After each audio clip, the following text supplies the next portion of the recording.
Famous last words.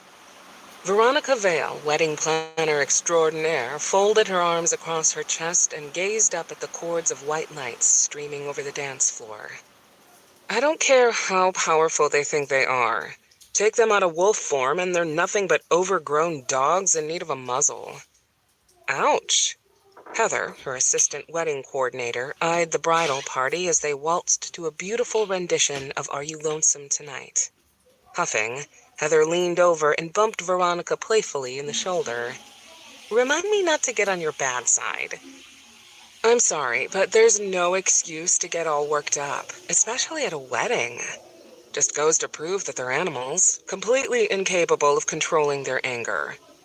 Veronica's thoughts whirled around the incident that had barely been avoided. Mr. Grady, the groom's canine uncle, was offended that he'd been removed from the lineup of people to toast the bride and groom. The order came straight from the groom, but she was the one who had to relay the message and take the brunt of Mr. Grady's anger.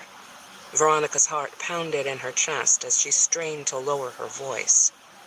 If we hadn't caught Mr. Grady when we did, seconds before he shifted, he would have burst through his tuxedo in front of everyone. Body hair suit? She scoffed. Not exactly wedding couture. Heather laughed. Veronica was grateful she had a friend to talk to about the werewolves in Seattle. If she had to bear the burden on her own, she didn't know how she'd handle it. As it was, thinking about her older sister Leah being attacked last year and turning into a wolf made Veronica's arm hairs stand on end. It didn't matter that Leah had accepted the hand she'd been dealt and fallen in love with a born werewolf from the Seattle wolf pack. They were unnatural and had serious anger issues that turned them into beasts.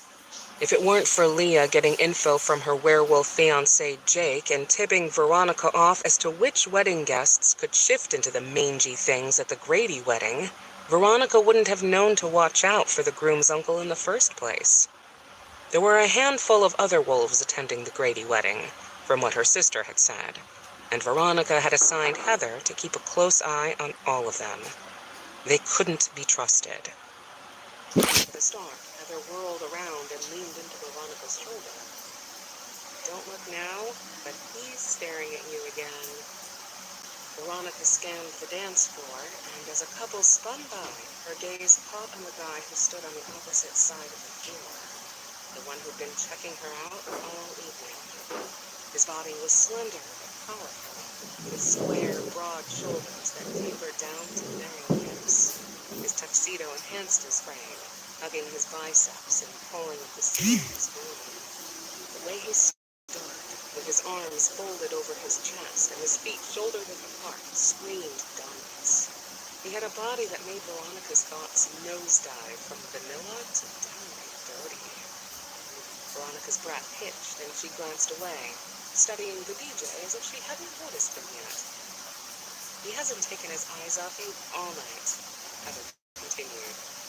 Maybe he's her secret admirer. You really think so? Veronica had been getting notes and flowers for weeks, but had no clue who sent them.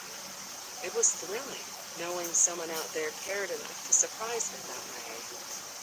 But wait, I don't know that guy over there. From the sound of the notes, my admirer has met me before. Okay, maybe he's a stranger who thinks you're hot. Either way, you have to go say something. That's a no. Veronica pretended to laugh as the song changed to something more upbeat. He's probably looking at you.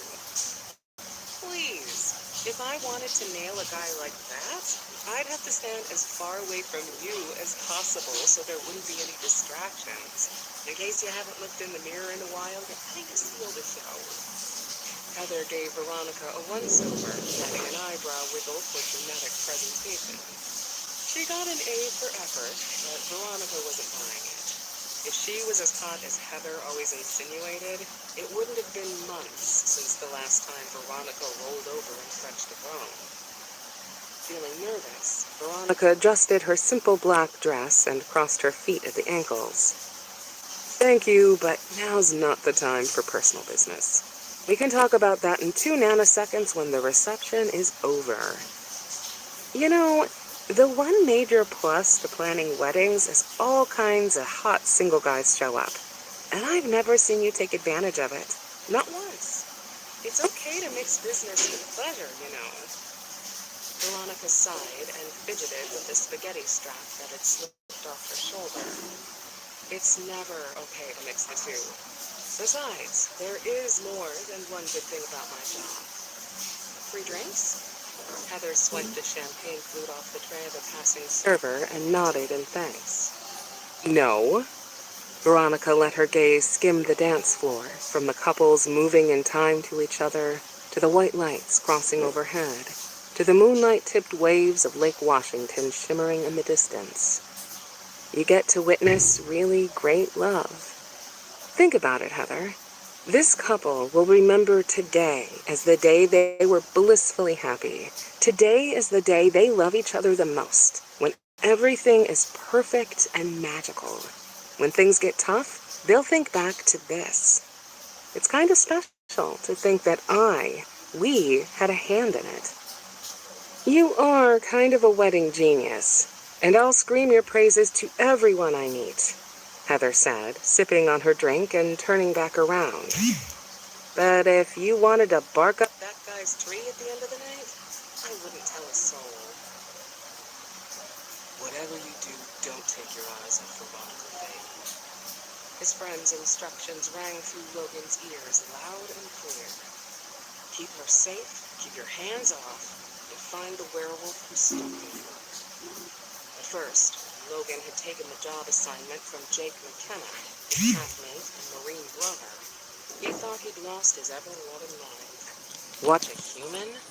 Logan didn't watch humans. He was a werewolf, bodyguard for hire, and hitman for the Seattle Wolfpack. But Ms. Vale had a stalker, and the creep was a werewolf. There was a very real possibility that whoever was following her around was a member of their pack, which meant this order was one that needed to be taken seriously. Calling the police was out of the question. Werewolves took care of their business, so humans wouldn't know they existed. According to Jake, Veronica believed she had a secret admirer, someone who sent flowers to her office and left anonymous love notes on her doorstep. But after Leah Vale's engagement party last month, Jake had arrived at Veronica's house before everyone else and found a wooden jewelry box full of wolf hair, along with a small emerald ring. Being that Seattle was often called the Emerald City, they'd assumed an emerald ring coupled with the wolf hair signified the stalker was part of the Seattle Wolfpack. There was a note, too, one that spouted off notions of true undying love and all that bullshit. Jake had hidden everything from Leah and Veronica, and called Logan to take care of the situation before things got out of control. And now, Logan didn't have a choice in how to handle the situation. He had to watch Veronica and become her shadow, without revealing that he'd been hired to do those things. Usually, the people he protected knew that they were being tailed. They were aware of his presence and knew he was being paid for the job. He didn't like following her around without her knowing it. The way Jake had put it, they didn't have a choice. If Veronica found out she was being stalked, or that Jake, her future brother-in-law, had hired someone to protect her, she'd probably run to the police. They'd start sniffing around, and if the stalker was a loose cannon, he could shift in front of them. The last thing the pack needed was Seattle PD knowing werewolves existed. After walking around the edges of the reception site to make sure there was nothing out of the ordinary, Logan stood just outside the grassy clearing and watched Veronica carefully. She'd caught him staring on more than one occasion, but what else could he do? He had to admit, she was stunning. The short hemline of her skirt showed off a pair of toned legs that led to a dainty waist, lean back, and smooth, petite shoulders. At first glance, he'd thought Veronica was plain, but he'd been wrong. She had almond-shaped eyes, round cheeks, and straight brown hair that had been pulled back into a ponytail. If she was mistaken for being plain, it was because she wasn't looking to catch someone's eye. She was all business and had a serious set mouth. Logan bet she was often glanced over as being too uptight. He saw through it. "Why aren't you dancing?" The old man sitting nearest Logan swiveled around and draped his arm over the back of his chair. "If my legs were as young as yours, I wouldn't waste a single song." "I'm not here for the music," Logan said, losing sight of Veronica behind one of the giant white tents. "Time to run. I'm working." "You're part of the wedding staff?" The old man shrugged his shoulders to his ears. "You don't look like everyone else around here." He winked. "You must be a spy." Logan laughed as he made his way around the old man's table. "I'm not a spy." "If you work for Bond, you can tell me." "I may not be all that I seem, but I'm no spy." The old man nodded like he understood. Right. Because you'd have to kill me if you said so." Logan bit his lip to keep from bringing up the topic of dementia. "If you're not a spy," the old man winked, "then you must be working on finding the right lady to take home tonight. Can't fool me. I remember those days well enough." The old man pointed a crooked finger into the air and wagged it around. "You've come to the right place. Single ladies flock to these things. They hope all the love talk will snag them a man." "I don't mean any disrespect, sir," Logan said, leaning closer. "But weddings aren't my thing. I'd rather saw off my finger than let a dame put a ring on it." "That's horribly depressing," a soft voice said from behind him. He spun around and laid eyes on the most gorgeous woman at the wedding, Veronica Vale. "It's the truth." He shoved his hands in his pockets to feign a sense of calmness and backed away from the old man's table. "And you are—" Isn't that what he would say if he was meeting her for the first time? "Veronica Vale." She cocked her hip to the side, and her heel slipped into a hole in the grass. Laughing it off, she stepped onto solid ground. "I'm the wedding planner." "Nice to meet you," he said. But he was thinking something entirely different. This wasn't how it was supposed to happen. Logan was hired to discover who was stalking Veronica and drag that creepy werewolf's ass back to their alpha to answer to pack law without cluing her in. He'd have to be more careful when following her around. Now that she'd met him, she would notice him again. "And you are?" she asked. "Related to the groom." "Think fast." "Mr. Grady's cousin." Veronica suddenly looked awkward in her own skin, her feet shifting over the grass and the edges of her lips shaking when she talked. What had her so nervous when she was the one who'd approached him? She detached her dark eyes from his and gazed across the dance floor.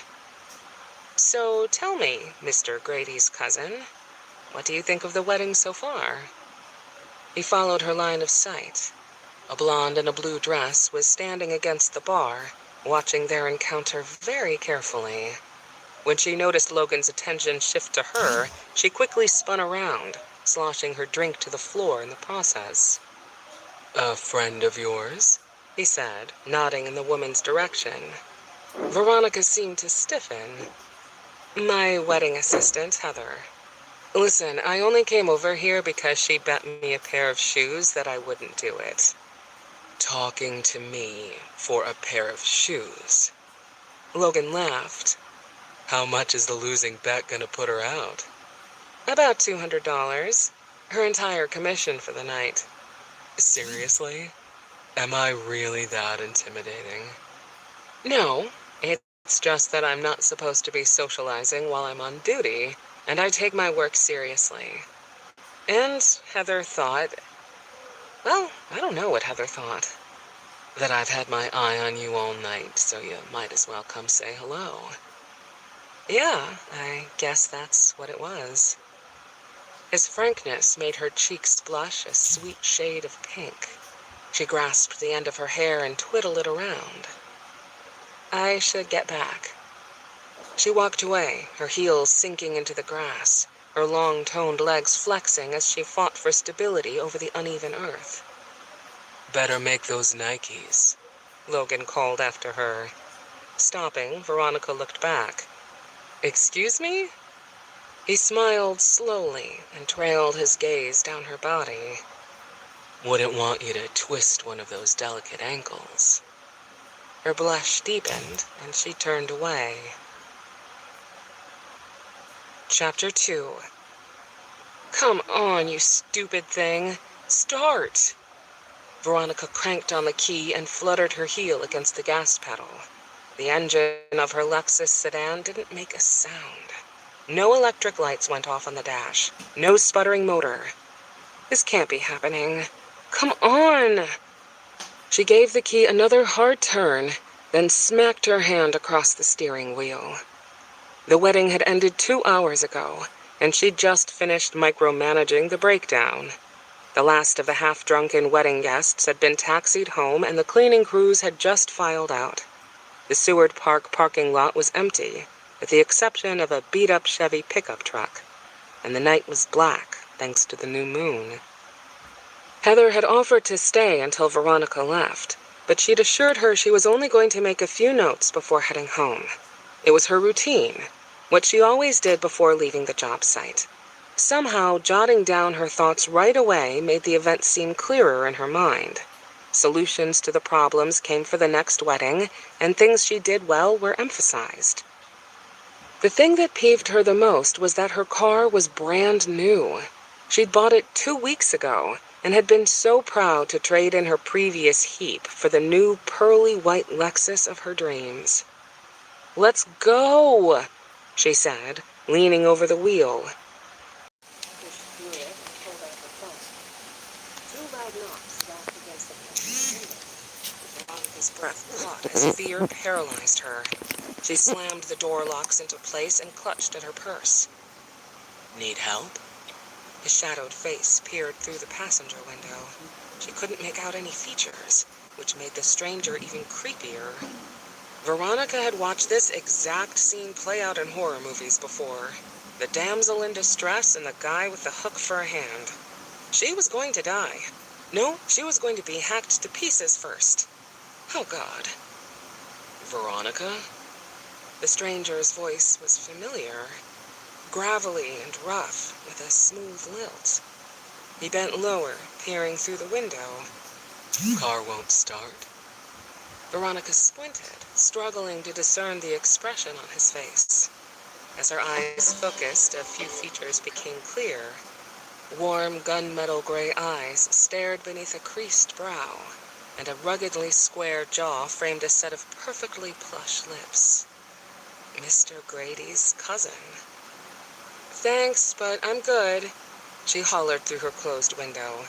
"I'm calling for a tow." Know how long it'll take to get a truck out here on a Sunday night? His eyes were gentle, soft, and trusting. You could be sitting here for hours. Her head hit the headrest. Just what I needed. I'm not a mechanic, but I know my way around cars. His lips gave the hint of a smile, and her heart stuttered. I can give it a quick look if you want. Make sure it's not something simple like the battery. Veronica didn't know this guy from Adam. He could still be a killer. But there was sincerity in his gaze and honesty in his words. And he was a member of the Grady family, which meant he couldn't be all that bad. They were one of the most reputable families in the area. Minus Mr. Grady's uncle, who donned too much hair at the full moon. Besides, axe murderers weren't this hot. Could you? She shrugged. If you don't mind? Of course I don't. He strode around to the front of her car. What's going on? It won't start. Shaking off the last of the fright, Veronica cracked open the door so he could hear her more clearly. It won't even make a sound. Your battery might be dead. He curved his fingers beneath the hood. Open up and I'll take a look. Sliding her hand down the left side of her dash, Veronica found the hood latch and gave it a solid yank. He dove under immediately. She could only see his hands beneath the crack of the popped hood, so she sized them up as best she could. They were large and sturdy, with long fingers and red knobby knuckles. He used his hands, that much was clear. He had to be a mechanic, or maybe a boxer? His hands skimmed from one side of the engine bay to the other, sliding into compartments and tugging on the casing. Getting into this thing is like breaking into Fort Knox, he mumbled. What year is it? Veronica rose up off the seat, struggling to get a better view. I just bought it, she yelled, right off the truck. That's odd. He stopped tinkering and peered around the hood. I'm going to pull my truck around to give you a jump. Okay, she said, but he couldn't have heard. He was already striding toward the old blue Chevy, the only other car in the lot. Veronica hadn't realized she was still clutching her phone. She could call for a tow. It wasn't too late. She hesitated, watching Mr. Grady's cousin start up his truck and pull it in front of hers, then tossed her phone back into her purse. He acted as though this was going to be no big deal, like he'd get her car started in 2 seconds. The truck's lights were high and swept over the car, blinding her. She shielded her eyes as he jumped down with cables in his hands and bent over the engine. All right. His voice was husky and low, a lazy drawl that was music to Veronica's ears. He could have been reading the stock ticker aloud, and she would have been happy to listen. Turn her on. Veronica cranked on the key. When nothing happened, she turned it again and again. Nothing, she hollered. Mind if I give it a try? He was beside her driver's door before she could blink. Be my guest. She didn't know a lick about cars. She was lucky to know where to stick the key in the first place. With one hand resting on the top of the car, he stood aside for Veronica to get out. Only he didn't leave much room for her to pass. Veronica had to slink by. She moved quickly, her body jumping to life with sharp currents of electricity as their arms brushed. Axe murderer? Definitely not. Sex god? Quite possibly. And you said this car was brand new? He dropped into the seat like he hadn't felt a thing, turned the key, and then stomped on the pedal. Uh-huh. She rubbed her arm where it was still buzzing with warm, tingly volts of excitement. He slid off the seat and swept past her, veering far and wide on his path back to the front of the car. He leaned into the compartment once more and muttered a low curse to himself. Do you work on cars a lot? Veronica asked. Logan wished she would back away and give him some space. He couldn't think straight with her scent clinging to him. She smelled like vanilla, dizzyingly sweet, and he couldn't stop breathing deeply to take more of her in. Getting fixated on a dame he was hired to protect wasn't an option, especially since Jake had specifically asked him to keep his hands off.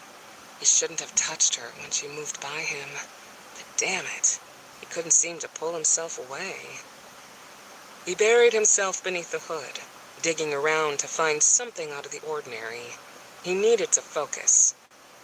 Guess you could say I'm a bit of a gearhead, he said, but my experience starts and ends at my truck.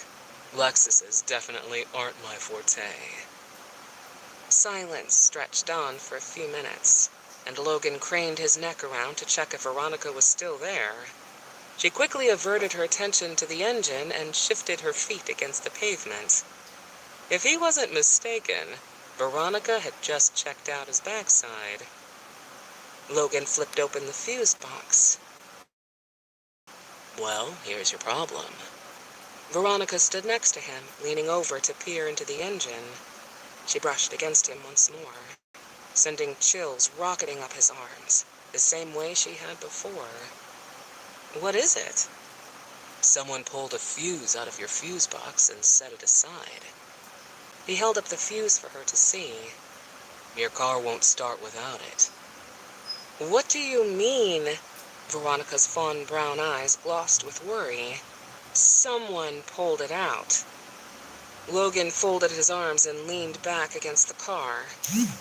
First of all, your car is brand new. Unless your car is a lemon, you shouldn't be having problems so soon after driving it off the lot. Second, if you blow a fuse, it's going to get a smudgy black mark on it. If it's pulled out of its slot and lying there, that doesn't happen unless someone does it maliciously. Know anyone who doesn't like you or this pearl-toned machine of yours? Better to make her focus on possible enemies than an admirer turned obsessive. Jake didn't want the authorities alerted, and if Veronica tied the notes and flowers to the vandalism of her car, a simple property damage report could turn into a ton of snooping on the police department's behalf. That was the last thing they needed. No, I don't think so. She seemed to drift into thought, her gaze landing beneath the hood, but on nothing in particular. This whole thing is so bizarre. What would be the point? Who would do something like that? It was probably just some punk playing a prank. Logan chose his words carefully. There's no rhyme or reason for the vandalism that takes place in this city. Logan had stayed behind to make sure Veronica made it out of Seward Park all right. If he hadn't been sitting in his truck waiting for her to head out of the parking lot, the stalker would have made his move.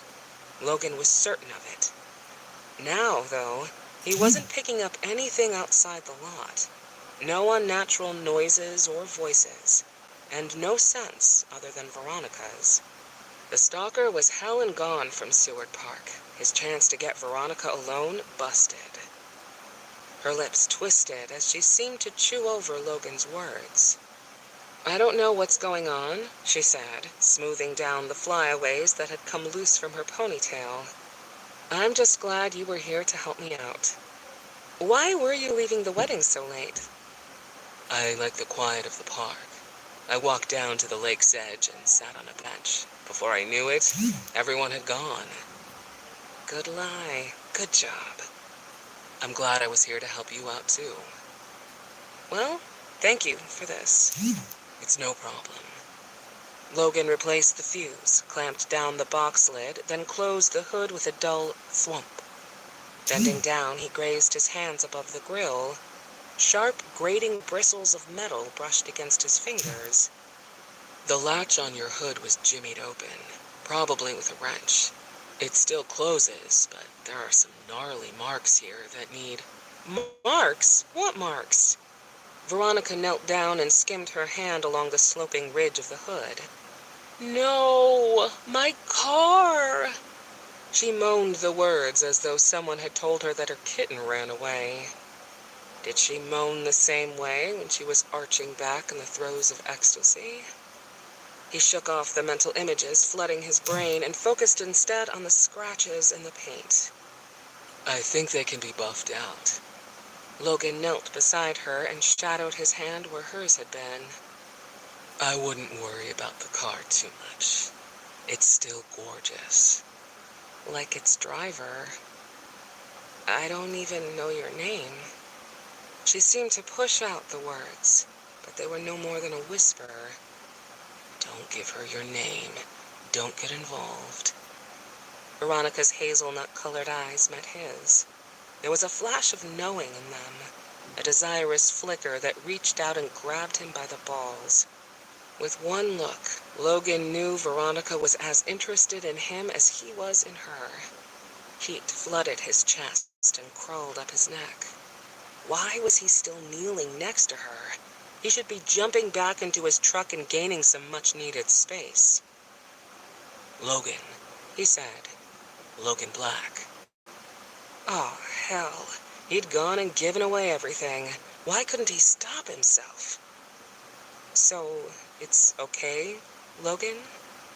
Her voice was sweet, innocent, tugging at the rock that had taken up residence in his chest. Will it start? Damn if he wasn't a sucker for a woman in jeopardy. The fuse is back in its proper place, so it should start just fine. He held Veronica's gaze. But I don't feel comfortable letting you drive the car home. Do you have someone you could call to give you a lift? It was a loaded question, and when Veronica's glossy lips quirked, Logan knew she'd caught on. There's no one, she whispered. But if you fixed the fuse, why can't I drive myself home? Well, there are two reasons. For one, if someone pulled the fuse from your car, there could be other things wrong that I can't see. Your brakes could be cut, or your tires could be punctured, among other things. What's the second reason? I wanted to take you home myself. Shouldn't have said that. Oh. The hint of a challenge sparked deep in her eyes. I see. Was it the night and the privacy of the empty lot? The way Veronica was staring at him with those innocent doe eyes? The glasses of champagne he'd had on an empty stomach? Add those things to the fact that Jake had specifically told Logan not to get involved, and he was screwed. Nothing tasted sweeter than forbidden fruit. Whatever the cause, need clawed its way through him. Logan had the sudden urge to possess her, toss her over his shoulder, and drive her to heaven. But damn it, that was absurd. He had a job to do, one that he was damn good at and had never failed at before. But he'd never felt this kind of raw animal chemistry before either. If he could taste the sweetness of Veronica's skin without putting his mouth on her, how would she taste when he licked a hot, wet line between her breasts? If her scent was already making him feel intoxicated, how drunk would he be when he buried his face in her smooth, dark mane of silky hair and wedged his hips between her thighs? We could have your car towed to a shop and inspected by a professional. I could call you a cab and wait here with you until it arrives. When Logan finally spoke, his voice was raw and rough, even to his own ears. Or you could let me take you home. The choice is yours. Chapter 3. Veronica's palms were sweating like crazy, and she couldn't look Logan in the eyes.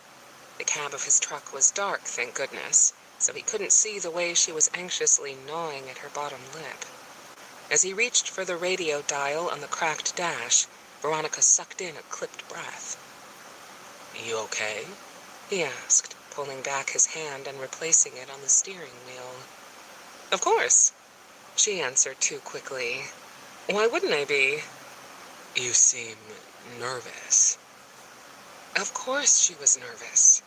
Logan had surprised her by offering to give her a ride home, and there had been something in his eyes that promised so much more. No, she corrected. It was her reaction to him that had surprised her most. She'd melted, her legs going limp like jelly right before his eyes. Heat had flushed through her veins and pooled in her center. She'd gasped at her body's reaction. Her head had spun until those little floating things danced in front of her eyes. Veronica had nodded and hopped into his pickup truck. Can't believe I'm doing this, she mumbled. More than that, she couldn't believe she wanted to be doing this. What was that? Morsels of sweet anticipation tingled down her legs. Nothing. She'd never done anything like this before, but she'd never been tempted by someone like Logan before either. Guys like him, gorgeous to the extreme and light years out of her league, usually walked right past her. Logan gave off a vibe of extreme confidence, as if everything and everyone was a situation he could easily handle. Veronica was still scrambling to get her nerves on lockdown. What was the big deal? Logan was taking her home. And then there was a hint of something more. The way he'd said the choice was hers made her think he wanted to give her more than a quick ride home. So what? People had one-night stands all the time. She'd seen couples hook up at weddings more times than she'd broken into the stash of Thin Mints kept in her freezer. But this had never happened to her before. She'd never had sex for the sake of sex alone, without even thinking about the possibility of a relationship afterward. Heather was always telling her to give it a try. She was always saying Veronica was too stuffy, that a good roll in the hay would loosen her ponytail and return the blood to her body. Figures that it had taken offer of a new pair of shoes to get Veronica moving in this new slutty direction. One step at a time. Just take it one step at a time. If something feels off, bolt. I'm worried about my car. Glancing out the window, hoping he didn't see through her lie, Veronica watched the Seattle cityscape fly by. I wonder how long it'll take to check out. Should it be too long? Logan turned down the heater and twisted the vents around to face her. I feel better about your driving it around knowing that everything's the way it should be. Yeah, but this is the worst possible time for me to be without wheels. I've got appointments tomorrow that I can't miss. Thinking about her packed schedule somehow eased the tension swirling through the cab. The Sanchez wedding was next Saturday, and her sister's nuptials to mangy werewolf Jake McKenna were the Saturday after that. Well, Jake wasn't mangy, Veronica corrected, but he was a wolf, so he was filthy by default. There's so much I still have to do to get ready for the weekend. It gives me a headache thinking about it. Will talking about it relieve some stress? She looked at him to see if he was joking. A man who cared enough to listen? Did she look out with Mr. Dreamy or what? Well, he asked for it. The wedding next week is pretty much finished, but my sister's getting married the Saturday after that, and she's not going to be here until the rehearsal, the night before the big day. That makes everything 10 times worse. I'll be planning everything on my own, including the parts that the bride typically handles. Logan spun the radio dial, stopping on a slow, raspy Otis Redding song that reminded Veronica of summers spent at her parents' lake house. Does your sister live out of town or something? No, she lives here, but she's an author, so she has a book tour in San Francisco that lasts until late next week. An author? That's cool. Logan brushed his fingers across the cracked leather steering wheel. He seemed oddly nervous, jittery almost, but the emotion didn't suit him. She must have been picking up something else. What'd she write? He asked. Her books are thrillers about wolf men living in high society. Laughing, Veronica shook her head, then pointed to the passing freeway sign. You'll want to take the next exit. Everything came so easy for Leah. She'd never had any intention of becoming an author until she was attacked by a werewolf last year. Suddenly, Leah got the crazy idea to write a thriller based on the incident, and how the heroine fell in love with an alpha wolf man. A non-fiction account that she played off as fiction, and the book caught fire. People loved it. They loved her, and praised her for her astute creativity and unconventional wisdom. If they only knew. It wasn't that Veronica wasn't proud of her sister. She was. It wasn't fair that life should grace one person with beauty, brains, and luck. Writing a book about her surreal wolfish experience? Fine. Being praised as a genius for her fictional account? Luck overload. The only hiccup in Leah's beautiful, blissful existence was turning into a wolf last year. I think that's pretty awesome. Logan glanced at Veronica, but she didn't meet his stare. His gaze burned into her cheek, igniting a blush that spread down her neck. Are the books good? I don't know. I guess they're good if you like reading about smelly, hairy things that go bump in the night. Logan exited the freeway and the truck jerked as it downshifted. You haven't read your sister's books. Is it that obvious? As a stop sign came into sight, he slowed around a bend. Is it your sister's writing style? No, that wasn't it at all. I think wolves are disgusting, hairy creatures who... Logan slammed on his brakes, well short of the stop sign line.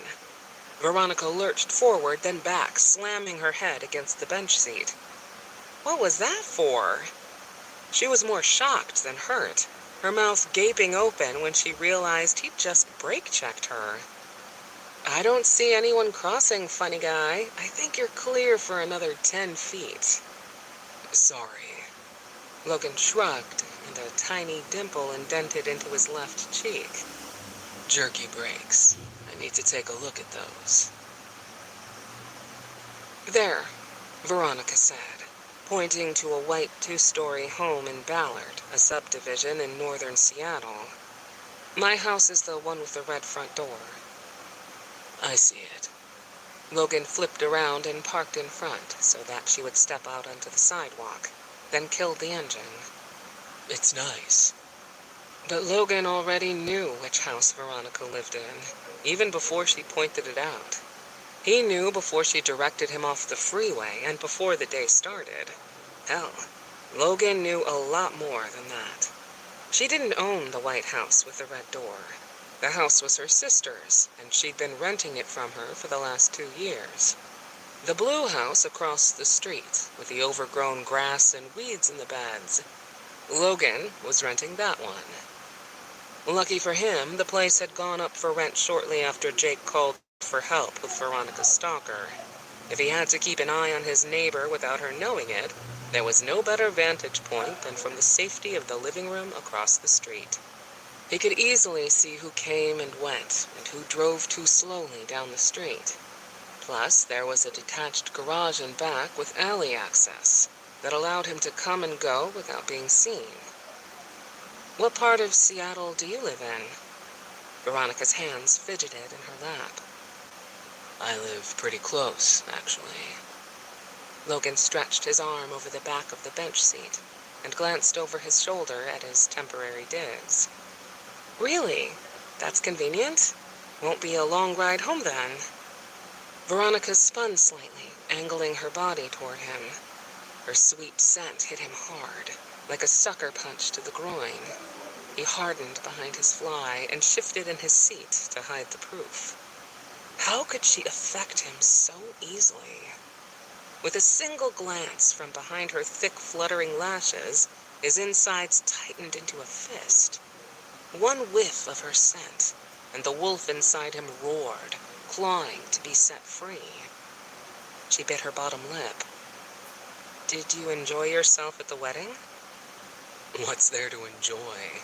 Overpriced drinks, overpriced gifts, and tons of family nobody recognizes. Watching her worry her lip between her teeth evaporated the moisture from Logan's mouth. He wanted to trace that plump bottom lip with his tongue and slowly suck it into his mouth. This, right here, is the highlight of my night. That's sweet of you to say. She paused, eyeing his lips with rabid hunger. I heard what you said to that old man during the reception. You really don't ever see yourself settling down? Her tone was light, without any hint of pressure. I'm not the marrying kind.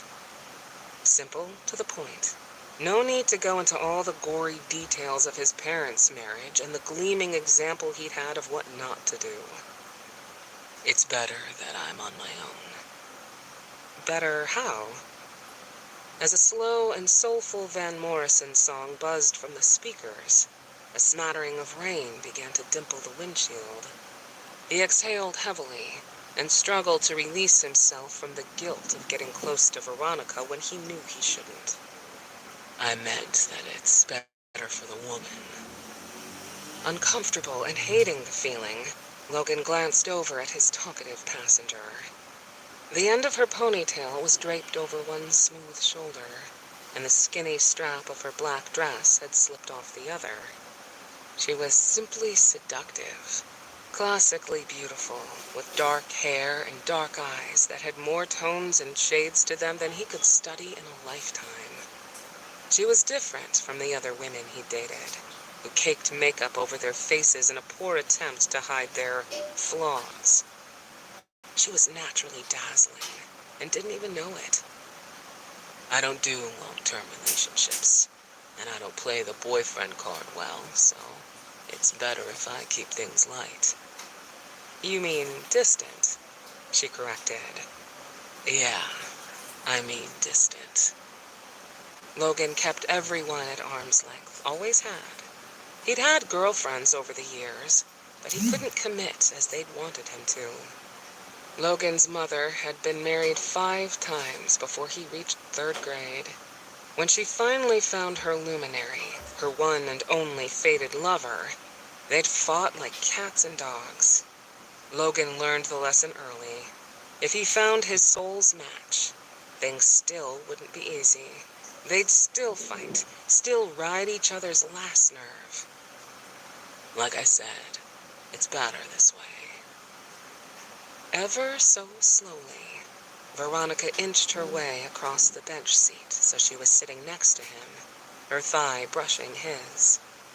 Even through the springy fabric of her dress and his pants, warmth radiated from her body to his. I've never been one to keep things light, she said, leaning in slowly.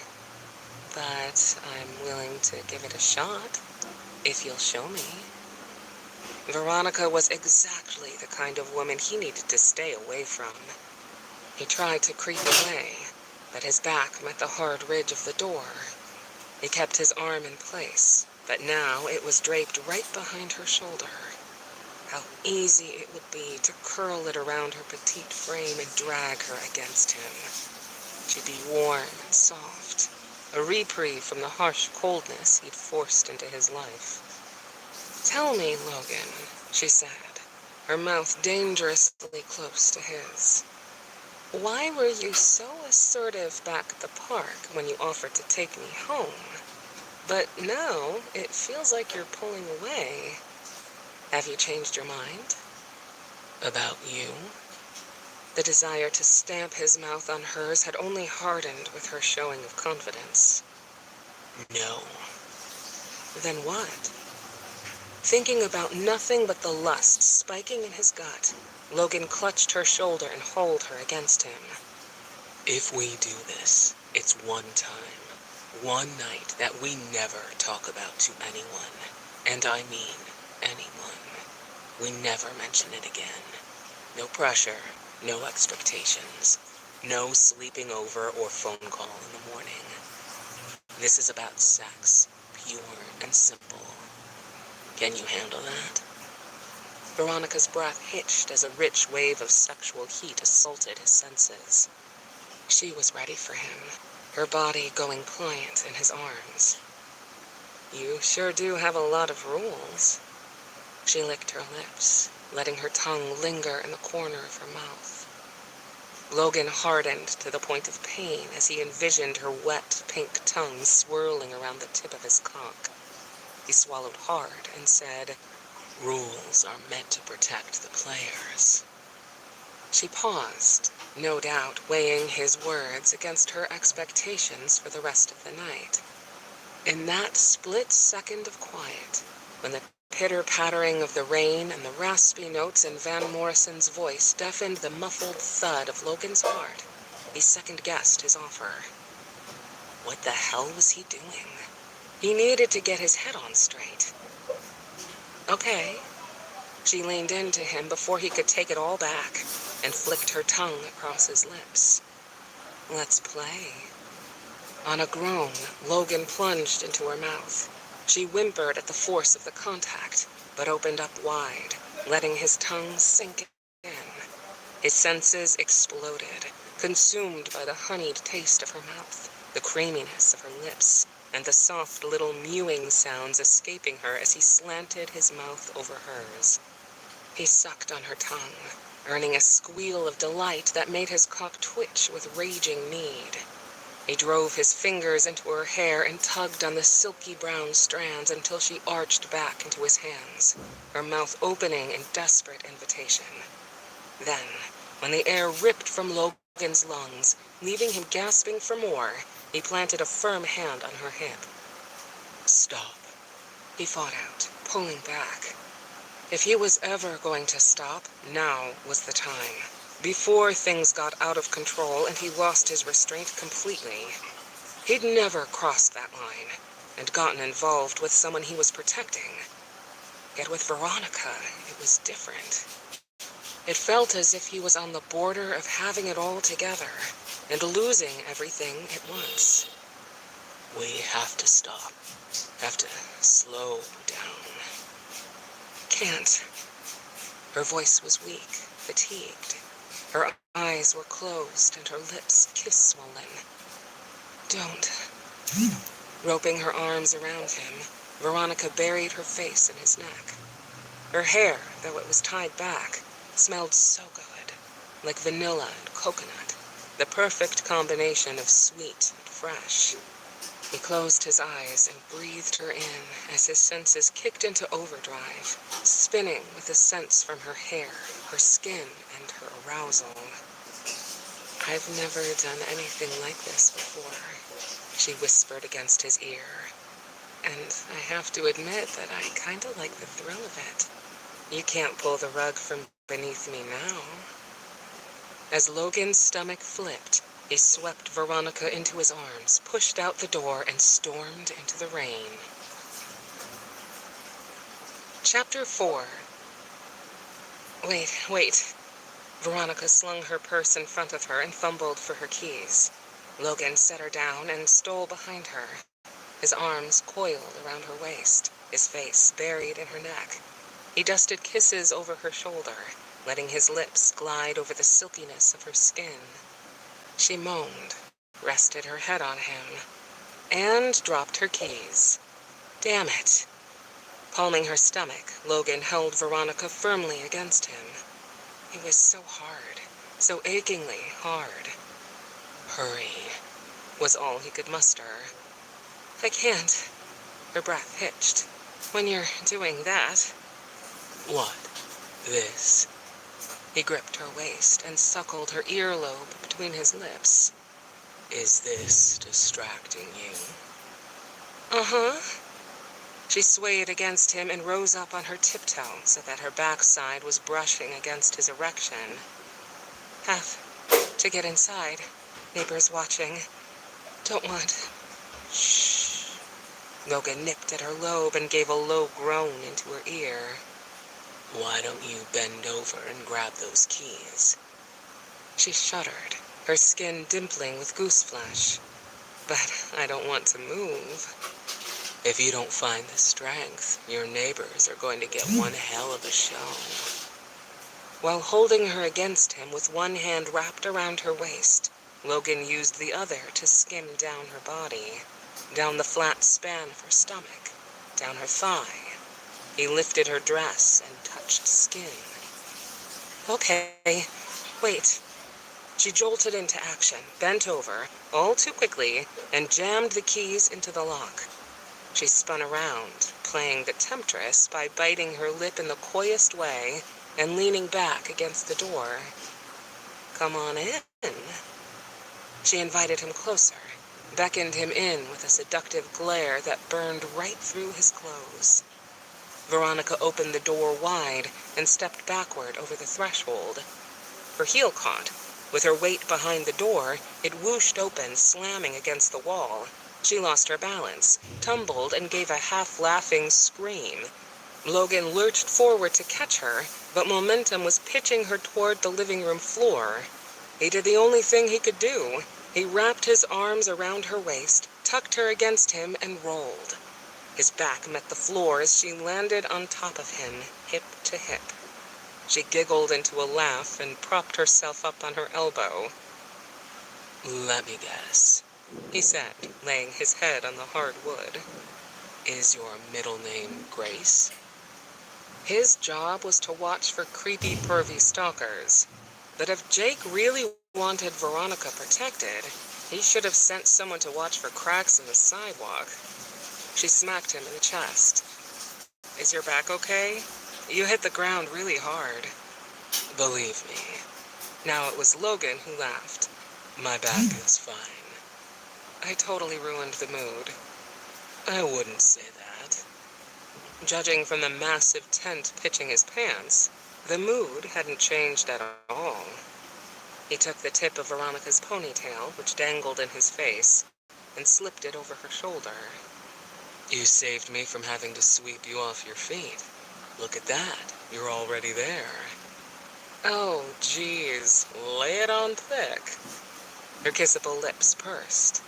"You must sweep all the ladies off their feet." "Believe me, it's not like that." Logan slid his hands around her waist and tugged her against him. "I just know what I want when I see it. Is the sweet talk working?" "Mm-hmm." Veronica purred as she closed her mouth over his. Her body hummed, sending tendrils of energy snaking from her body to his. Something fierce whipped through him, jump-starting his heart and firing his libido lava rock hot. Nothing existed but Veronica's mouth, her tongue, her body. "The door," she mumbled against his mouth. "I left the door open," he finished in his mind. "Got it." He flipped her over, cradling her head so it didn't whack against the floor. She gasped when his lips crushed hers, and he plunged his tongue deep in her mouth. "Be right back," he said, rising to all fours. Keeping his gaze glued to hers, he backed slowly away, then donkey-kicked the door shut behind him. "Smooth, Logan." She smiled as she watched him approach. "Real smooth." Crawling between her legs, Logan glided his hand up her calf, her thigh. "You're right." And as he bent low to kiss her leg, he growled. She twitched, stiffened at the sound, but relaxed once his lips touched the warm flesh of her inner thigh. "You're smooth as silk." He let his hand lead the way up her body, nudging her dress with his nose as he went. "And I bet you taste as sweet as honey." Her fingers tangled in his hair. She planted her heels and thrust her hips forward just a bit, just enough. "What are you doing to me?" she mumbled. "I'm untying you." Logan brushed his hand over her panties and found them damp with heat. "Jesus, you're so wet." "Yeah, it's, She shook. "Been a while since someone has done this to me, so..." His gaze slid up her beautiful body. Veronica was flat on her back, her neck raised to watch him crawl over her. Her mouth was parted slightly, her eyes glimmering with desire. "How long?" he asked, beginning to tremble with his own need. "Weeks?" Her breath hitched as he swiped his fingers over her panties and swirled them over her sensitive spot. "Could have been months." "Months?" Logan couldn't control the shrill in his voice. "What's wrong with the men in this part of town? Are they blind? Senseless? Stupid as fuck? That's just not right." She quivered from his touch. "I don't know, but right about now I'm wishing there were more like you around here." "It's a damn shame, but baby, I'm one of a kind." Teasingly slow, Logan peeled Veronica's panties off her legs and tossed them aside. He pushed her dress to her waist and then slipped his fingers into her folds. He groaned at the feel of her. She was slick, warmer and softer than he could have imagined. "Oh, God." She lifted her hips and clawed at his back. "Oh, yes." Logan's eyes rolled back and his back teeth grinded until his jaw ached. Damn it, he was drawn so tight, too tight. His muscles were on the verge of cramping, and they hadn't even started yet. He hovered over her, watching her face change as pleasure took over. Her eyelids fluttered closed, and her mouth opened as she gasped for air. He had to taste her, had to roll his tongue against hers. Keeping one of his fingers working her soft flesh, Logan braced himself on his other hand and brought his mouth down over hers. It was more than a kiss. It was an electric shot of lust that hit him hard. As though she felt the same thing, Veronica moaned, robbing him of his breath. She surrendered, her body rolling as her orgasm took hold. Holy hell! She dropped her hands onto her forehead and went still beneath him. Holy, holy, holy hell. You're still able to formulate words? Logan slipped a finger inside her, then another, and began to massage her from the inside out. No, that's just not good enough. I want you to feel so good that you speak in tongues. Veronica inhaled sharply as Logan lowered his head between her legs. She grasped at his shoulders, urging him on by sliding her hand up his neck and guiding his head where she wanted it. He licked a slow, lazy line through her slit and moaned as the succulent flavors hit his tongue. She quivered, shook. Her thighs fluttered on either side of his head. He wanted to dive into her and stay there a while, savor every last ounce, lick her until he lost feeling in his lips. You're going to make me holy. She drove her hips upward in time with the quick flicks of his tongue. Logan, you're going to... Mm-hmm. He couldn't pull away to mutter a single word, so he let the words vibrate into her core. She clutched at his shoulders, desperate, hungry, and then raked her nails into his skin, starting off an explosion of pleasure unlike anything Logan had ever experienced. It may as well have been his pleasure and his orgasm. He was rising to his own peak, tightening and flexing, reaching for something just out of reach. Hell yes. He swirled his tongue faster, slower, plunged it inside, feasted on her wetness. Veronica screamed, her voice ringing through the living room as pleasure rippled through her once more. When he glanced up her shuddering body, Logan hovered on the brink of insanity. He needed more. He wanted to feel her clench around him, to possess her mouth while he pounded against her hips. I'm a shot of good. Veronica shook her head and wet her lips. Sorry. What are... Logan felt a devious smile curl his lips. That's much better. Ew. She grabbed him by his shirt and pulled him up over the top of her. You should give lessons. He laughed as he kicked off his shoes. You want to be my star pupil? We can work something out. Oh, he was going to work something out all right, as soon as he got these damn pants off. She yanked his mouth down over hers and assaulted him with a kiss that made him forget down from up and sideways from hardwood. He was dizzy, lost, blown to hell and back. He shuffled out of his pants, kicked them off his ankles, and situated himself between her hips. Restraint. Show some damn restraint. Protection, Logan said as a bullet of reason lodged into his brain. That's what humans did, right? They used protection. Werewolves couldn't pass or receive diseases, and a female could only get pregnant when she was in heat, so there was nothing for them to worry about. But Veronica didn't know he was a werewolf. He'd almost forgotten to play the part. I don't have any condoms. Do you? Say yes, say yes. Be right back. Veronica stood, yanked down her dress, and ran down the hall. Her heels from the evening were still strapped on her feet and clacked on the hardwood, echoing through the house. She seemed to stumble when she got halfway down the hall and braced herself on the wall to kick off her shoes. Logan bit back a smile at the thought that he'd made her more than a little little sex drunk. He undressed quickly and tossed his clothes on the couch against the wall. "Got it," she said as she returned. Her expression fell when she saw that he was nude.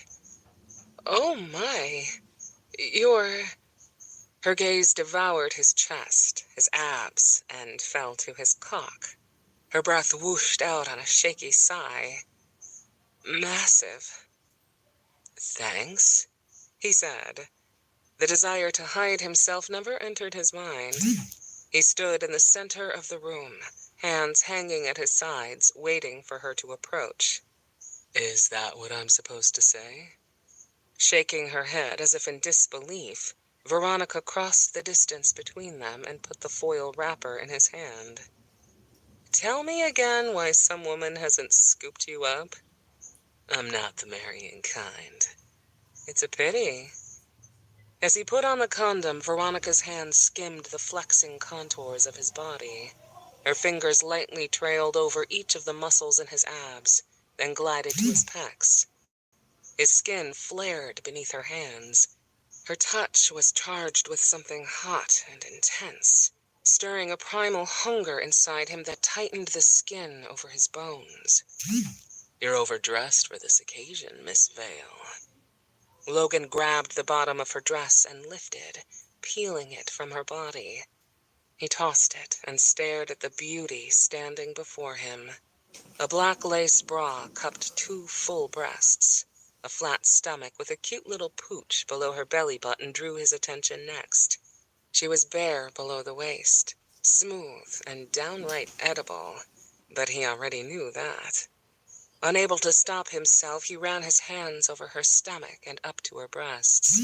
He cupped them in his hands, brushed his thumbs over the lace hiding her nipples. She shuddered, and then blinked up at him with those innocent brown eyes that made his entire body go rock hard. Out of nowhere, she pinched his nipple, slapped him in the ass, and laughed. "Funny girl, huh?" Holding onto her shoulders, Logan looped his foot behind her ankle and knocked her off kilter. He palmed the small of her back as she fell back, then guided her softly to the floor. She was still smiling beneath him, her cheeks flushed pink. "Let's see if I can make that smile last all night." All night. This was it, Logan reminded himself. One night. Feeling his smile begin to pull into a frown, Logan situated himself between her legs and kissed her to silence his thoughts. Veronica fisted his hair in her hands and cemented his mouth to hers, making the rest of the world disappear. He pressed his hips forward, then stopped, let the thick tip of his erection pulse at her center, and slid through her wetness. He pulled back, eased forward, swayed away, and pushed inside a little at a time. With each gentle thrust, air rushed out of Veronica's lungs on throaty sighs. She stomped her feet into the hardwood and rose up in time with his longest thrust, sheathing him inside her. They moaned in unison as their hips met. Their gazes locked. Lust and insatiable need speared through him. His bones rattled, his spine straightened with a crack, his cock swelled so tight he cried out. He drove into Veronica again and again, sliding her back and forth along the floor. She moved in time with his thrusts, her body a perfect fit, a warm, sensual mold that seemed to be made for him. He couldn't catch his breath, couldn't see straight. Her supple lips blinded him, her creamy skin drugged him. Her thighs wrapped around him, cradling him in an exotic embrace. He couldn't hear anything but Veronica's ragged breathing and the drumming of his heart. "Logan, holy heaven, you're going to drive me!" She screamed as her core convulsed over his shaft, squeezing and releasing in erotic little pulses. His release was there, right there, painfully close. His balls seized, air froze in his lungs. The urge to claim Veronica as his luminary and life mate decked him across the face. The human part of him wanted to release the tension balling at the base of his spine, but the werewolf part wanted to bond with Veronica and seal their fates together for the next 1,000 years. He stilled, forced the werewolf part of him to cool it. "What's the matter?" Veronica's body rocked in an undulating rhythm beneath him. "Logan?" He'd never felt the blistering sensation before, the uncontrollable urge to bond with someone. But he knew that was the feeling he'd just experienced. He felt leveled, flattened, as though everything he had was about to be given to the woman beneath him. A human woman. He unsheathed himself from her center and rolled onto the hardwood, so that they were lying side by side. It was wet, covered in his sweat and her scent. The taste of her was still on his tongue. And he had a serious case of blue balls. Veronica rolled over and propped herself on her elbow. "What is it? What's the matter?" "You." He put his arms behind his head, craned his neck around, and looked at her. Really looked at her. She was gorgeous. There was no doubting it. And from what he'd gathered from following her around the last couple weeks, she was smart, too. But was his wolf form nuts? Bonding for life with a human? This wasn't in the cards for him. This wasn't happening. He didn't want anything long-term, and the werewolf act of bonding was about as long-term as you could get. Not only did the act bond a wolf to his mate, it lengthened both their lives to about 1,000 years. 1,000 years with one person? Nothing against Veronica, but he hadn't planned on spending that amount of time with anyone. He wished the feeling had struck him when they first touched, rather than now, when they were naked and lying on her living room floor. It would have been easier to stay the hell away from her. Luminary bonds revealed themselves differently depending on the position of the werewolf in his or her pack. For alphas and other top-ranking positions, the spark of bonding appeared at first touch. For others, it took more time or closeness with a fated mate for the awareness to set in. Damn fine timing. Logan couldn't breathe, stifled. Damn. He was going to have to chew off a limb to get out of this mess. How could he bolt without hurting her? "Nothing," Logan said, getting off the floor. "I just remembered it. Problem number 5,000,001. My fated mate loathes werewolves. Fucking peachy. I have an early start tomorrow." Chapter 5. "Where are you going?" Veronica asked, slipping her dress over her head. "If something's wrong, we can—" "There's nothing wrong." Logan cut her off and shoved his legs into his pants. He snatched his shirt off the couch, picked up his shoes, and hightailed it to the door. "I just have to go, okay?" This couldn't be happening. Did she do something to stop him cold? Scream too loudly and embarrass him? Her mind was numb, so she couldn't quite remember, but did something slip out of her mouth when she was in the throes of passion? He'd had one-night stands before, she reminded herself with chagrin. Maybe what she felt wasn't chemistry between them, but the effects of being with an experienced lover. Maybe she wasn't what he wanted. "Logan!" She didn't want to sound weak, so she pushed out the words harshly. "Did I do something wrong?" He spun around, catching her off guard, and cupped her face. His hands were warm, causing a blush to fan across her cheeks. "No, you did nothing wrong. It's just that—" A switch flipped. He'd been harsh, cold even. Now the gleam in his gray eyes was yielding, hollowed out. "It was a one-night stand." He brushed his thumbs over her cheek, and her heart gave a hard clench. "It had to end sometime." "But—" "Veronica, we have to stop before we make this 10 times more complicated. You have no idea what it's like for me." He dropped his hands and turned out the door. He swung it open wide and marched onto the sidewalk. She followed him. How was this night changing so quickly? "This wasn't exactly how I saw the night ending," she said. "Sure it was." He strode across her front lawn and then turned back. "Did you enjoy yourself tonight?" Her cheeks heated. "Of course I did." "Didn't we say it was only one night?" She nodded. "There you have it." He held her gaze, shook his head, then slapped his hands against his sides. "I can't jump through these damn hoops anymore. You need to know." "Need to know what?" Logan strode past his truck and into the street. "I don't usually work this way. I should have told you from the start." He wasn't making sense. And he was going the wrong way. "You're walking home?" Following him to the edge of the lawn, Veronica brushed her hands up and down her arms. The rain had stopped and a harsh chill had taken its place. "You're gonna leave your truck here?"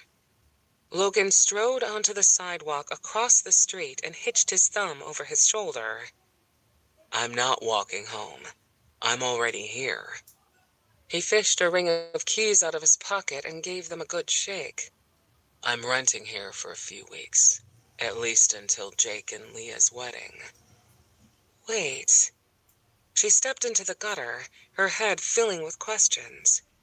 Even though the street was narrow, barely big enough for two cars to pass with ones parked on each side of the street, it had never seemed so wide. "You know Jake?" "We were in the Marines together." He unlocked the front door and pushed it open. "And I'm the best man in their wedding." No way. Couldn't be possible. Could it? She hadn't met the new neighbor across the street. She'd seen the moving van and the boxes. She'd seen cars come and go and had heard an annoying dog bark every morning, but had yet to see the animal or its owner. "I would have seen your truck or something. Why haven't I seen you?" "I park around back and come and go through the alley." A huge golden retriever bumbled out the door and jumped on Logan, its paws reaching all the way to his chest. Logan shook his hands down the dog's coat and grinned. "I like to keep to myself. I don't think there's anything wrong with that."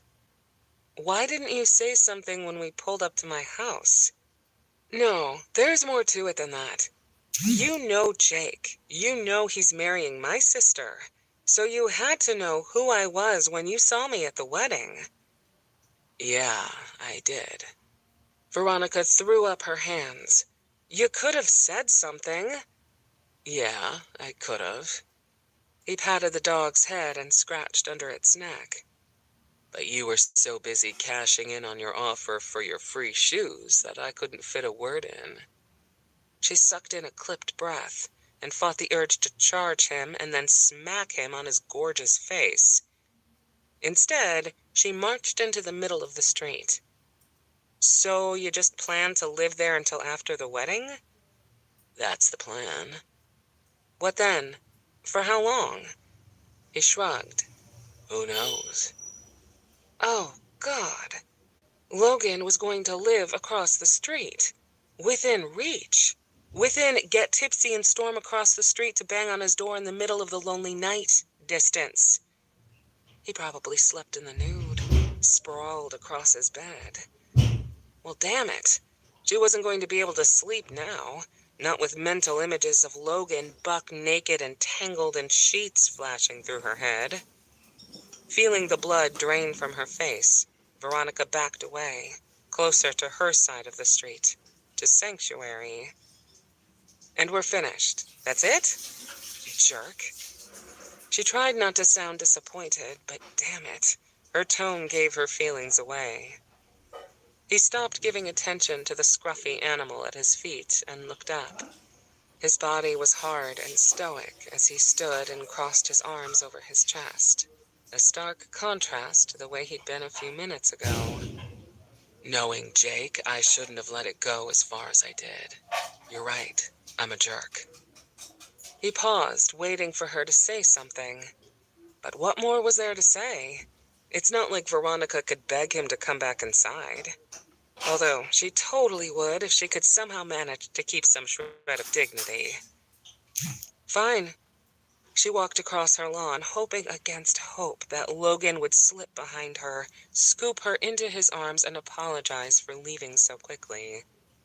What was wrong with her? She had to be a glutton for punishment. What kind of girl would want a man to make love to her when he clearly didn't want to finish the act himself? A desperate girl. A girl she refused to be for 1 second longer. She locked the door, marched into the kitchen, and snatched her cell phone off the counter. She wasn't sure if her sister would be awake and didn't want to startle her by causing her phone to ring, so Veronica texted.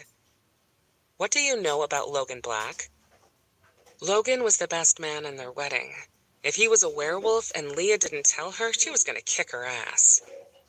Veronica wandered around looking for her Siamese cat, Coco. She opened the door leading to the garage, and the cat bolted inside, then curled herself around Veronica's legs. She bent down and gave her favorite cat a scratch. Her phone buzzed in her hand. It was Leah. "Jake's sleeping. I'll call tomorrow." Logan was in Marines with Jake. Best friends. Loyal. Hot, yes? Pfft, Veronica said, heading down the hall. Saying Logan was hot was the understatement of the century. He'd nearly scorched the clothes off her body. She texted back, "Did you know he moved in across the street?" Veronica slunk out of her dress and tossed it into the washer on the way to her bedroom. She pulled on a nightgown and got into bed, pulling the covers over her head. She was so confused about the night. She was weak in the best way, blissfully numb from the waist down. But she couldn't wrap her head around what happened. Logan had tried to be cold. He tried to brush her off, but something felt off about it, as though he was separating himself from her despite himself. Leah texted back, "Didn't know. I'll ask Jake if he set him up with the digs, but at least now you have a great view." Winky smiley face. Veronica rolled her eyes and buried herself farther beneath the covers. It made sense that Leah would think having a hot neighbor wasn't a problem, because things always came so easily for her. She'd probably walk across the street with a plate of cookies, get to talking, and her neighbor would be proposing by the end of the night, offering her everything she'd ever dreamed. Veronica sighed and texted back, "Not funny." The worst part of all was that Logan had seen Veronica at her most vulnerable. He'd pulled away. He hadn't shared the same level of vulnerability with her. And now she'd have to get his measurements for his tuxedo for the wedding. She'd have to see him at the rehearsal dinner and at the wedding itself. "Ugh," Veronica moaned, curling into a ball. "I shouldn't have done that. I really shouldn't have done that." No wonder she'd always set her sights on having a relationship that led to something serious. She wasn't cut out for this laid-back one-night stand crap. As Coco jumped onto her bed and curled up behind Veronica's leg, she realized that this was as good as it was going to get. She would be the cat lady who died alone in bed, the one walking around Seattle with fur balls stuck to her pants like lint sheets and cans of Fancy Feast tucked away in her purse. You know, in case of emergencies. Her first and last one-night stand had been a complete disaster. "Well," she corrected, peeking out from the covers, "at least she'd had an orgasm. 3, to be exact. That had to count for something." Logan hadn't slept a wink last night, as he'd beaten the shit out of the punching bag hanging from the center of his garage instead. He'd blocked out everything, her taste, her smell, the curves of her body, and taken out all his aggression on the bag. It had helped, until his knuckles started to bleed through the tape and his shoulders cramped. When the alarm clock went off at 6 a.m., Logan hit the shower and cranked the water handle toward cold. He had to shake this Veronica haze. He couldn't stop thinking about the softness of her skin when he dressed in a gray polo shirt and dark-washed jeans, or when he slipped boots on his feet. And every time he blinked, he saw Veronica's body sprawled on the floor, her dress hiked up to her waist. He didn't want to complete the intimate bonding process, the werewolf's equivalent of marriage, with anyone, let alone a human. That kind of life wasn't in the cards for him. He was a hitman, for Christ's sake. If there was a stable woman in his life, what would he do when he came home from work? "Honey, I'm home. Work was great. I slammed Butch's face against a dumpster behind Cosmo's and finished the hit once I dragged him into the bed of my truck. Don't worry, I'll scrub the bloodstains out later. What's for dinner?" So not happening. He hadn't even realized he'd been eating until his spoon slipped from his hand and flopped into his grape nuts, splashing milk all over his shirt. Fang looked up from the floor and whimpered. Damn it. Snatching a towel hanging from the stove, Logan tried to scrape the wet drops away. It smeared the mess into a funky blob. Son of a... A loud, single blaring honk sounded from outside. He pushed back the chair and hauled ass to the front window. A taxi had pulled up in front of Veronica's house, directly behind his truck. He was used to hearing her garage door open, signaling her exit, but with her car in the shop, she must have called a cab. Damn it. No chance to finish breakfast or wipe the mess off his shirt. Where's she going now? Veronica bolted down her walkway and hopped into the taxi. Once the cab pulled away from the curb, Logan snatched his keys off their hook and barreled out the door. His truck started up with a roar, and he peeled out to follow the fading yellow blur. He wasn't going to be able to protect her this way. Because he couldn't keep his hands off, as Jake had asked him to do, everything had changed.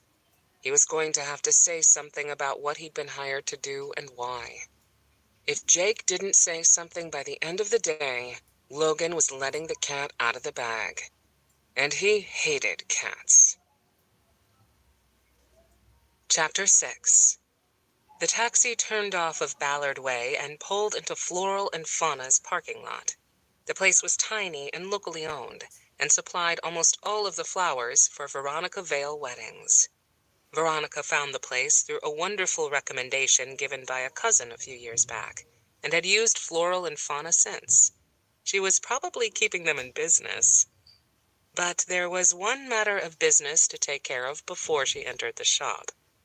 Stop here, she told the taxi, and watched as Logan's truck bumbled around the corner and into the parking lot behind them. What does he want? She paid the cab driver and got out of the car. When Logan spotted her walking up to his truck, he paled, looking as if he'd seen the ghost of girlfriends past. Good morning, he said, stepping out. What a coincidence, meeting you like this. What are you doing here? I was about to ask you the same thing. She tucked her bag under her arm and planted her opposite hand on her hip. She wasn't budging this time. There was nothing in this neighborhood for him. He was following her. The question was why. He scanned the buildings lining the lot. Here to go shopping. At cigars and stuff? Veronica rolled her eyes and stared at the obnoxious red and black advertisement plastered on the building beside them. Why not? It's like 9 a.m.? I smoke with breakfast. He was such a liar. A hot liar, but still. Seriously, Logan, I watched you follow me here out the back window. What do you want? He paused, his gaze shifting from one of her eyes to the other. I guess I might as well tell you now. I was going to make Jake tell you by the end of the day anyway. She froze. Tell me what? If you have a disease or something, so help me... No, oh God, no. His hands found her shoulders.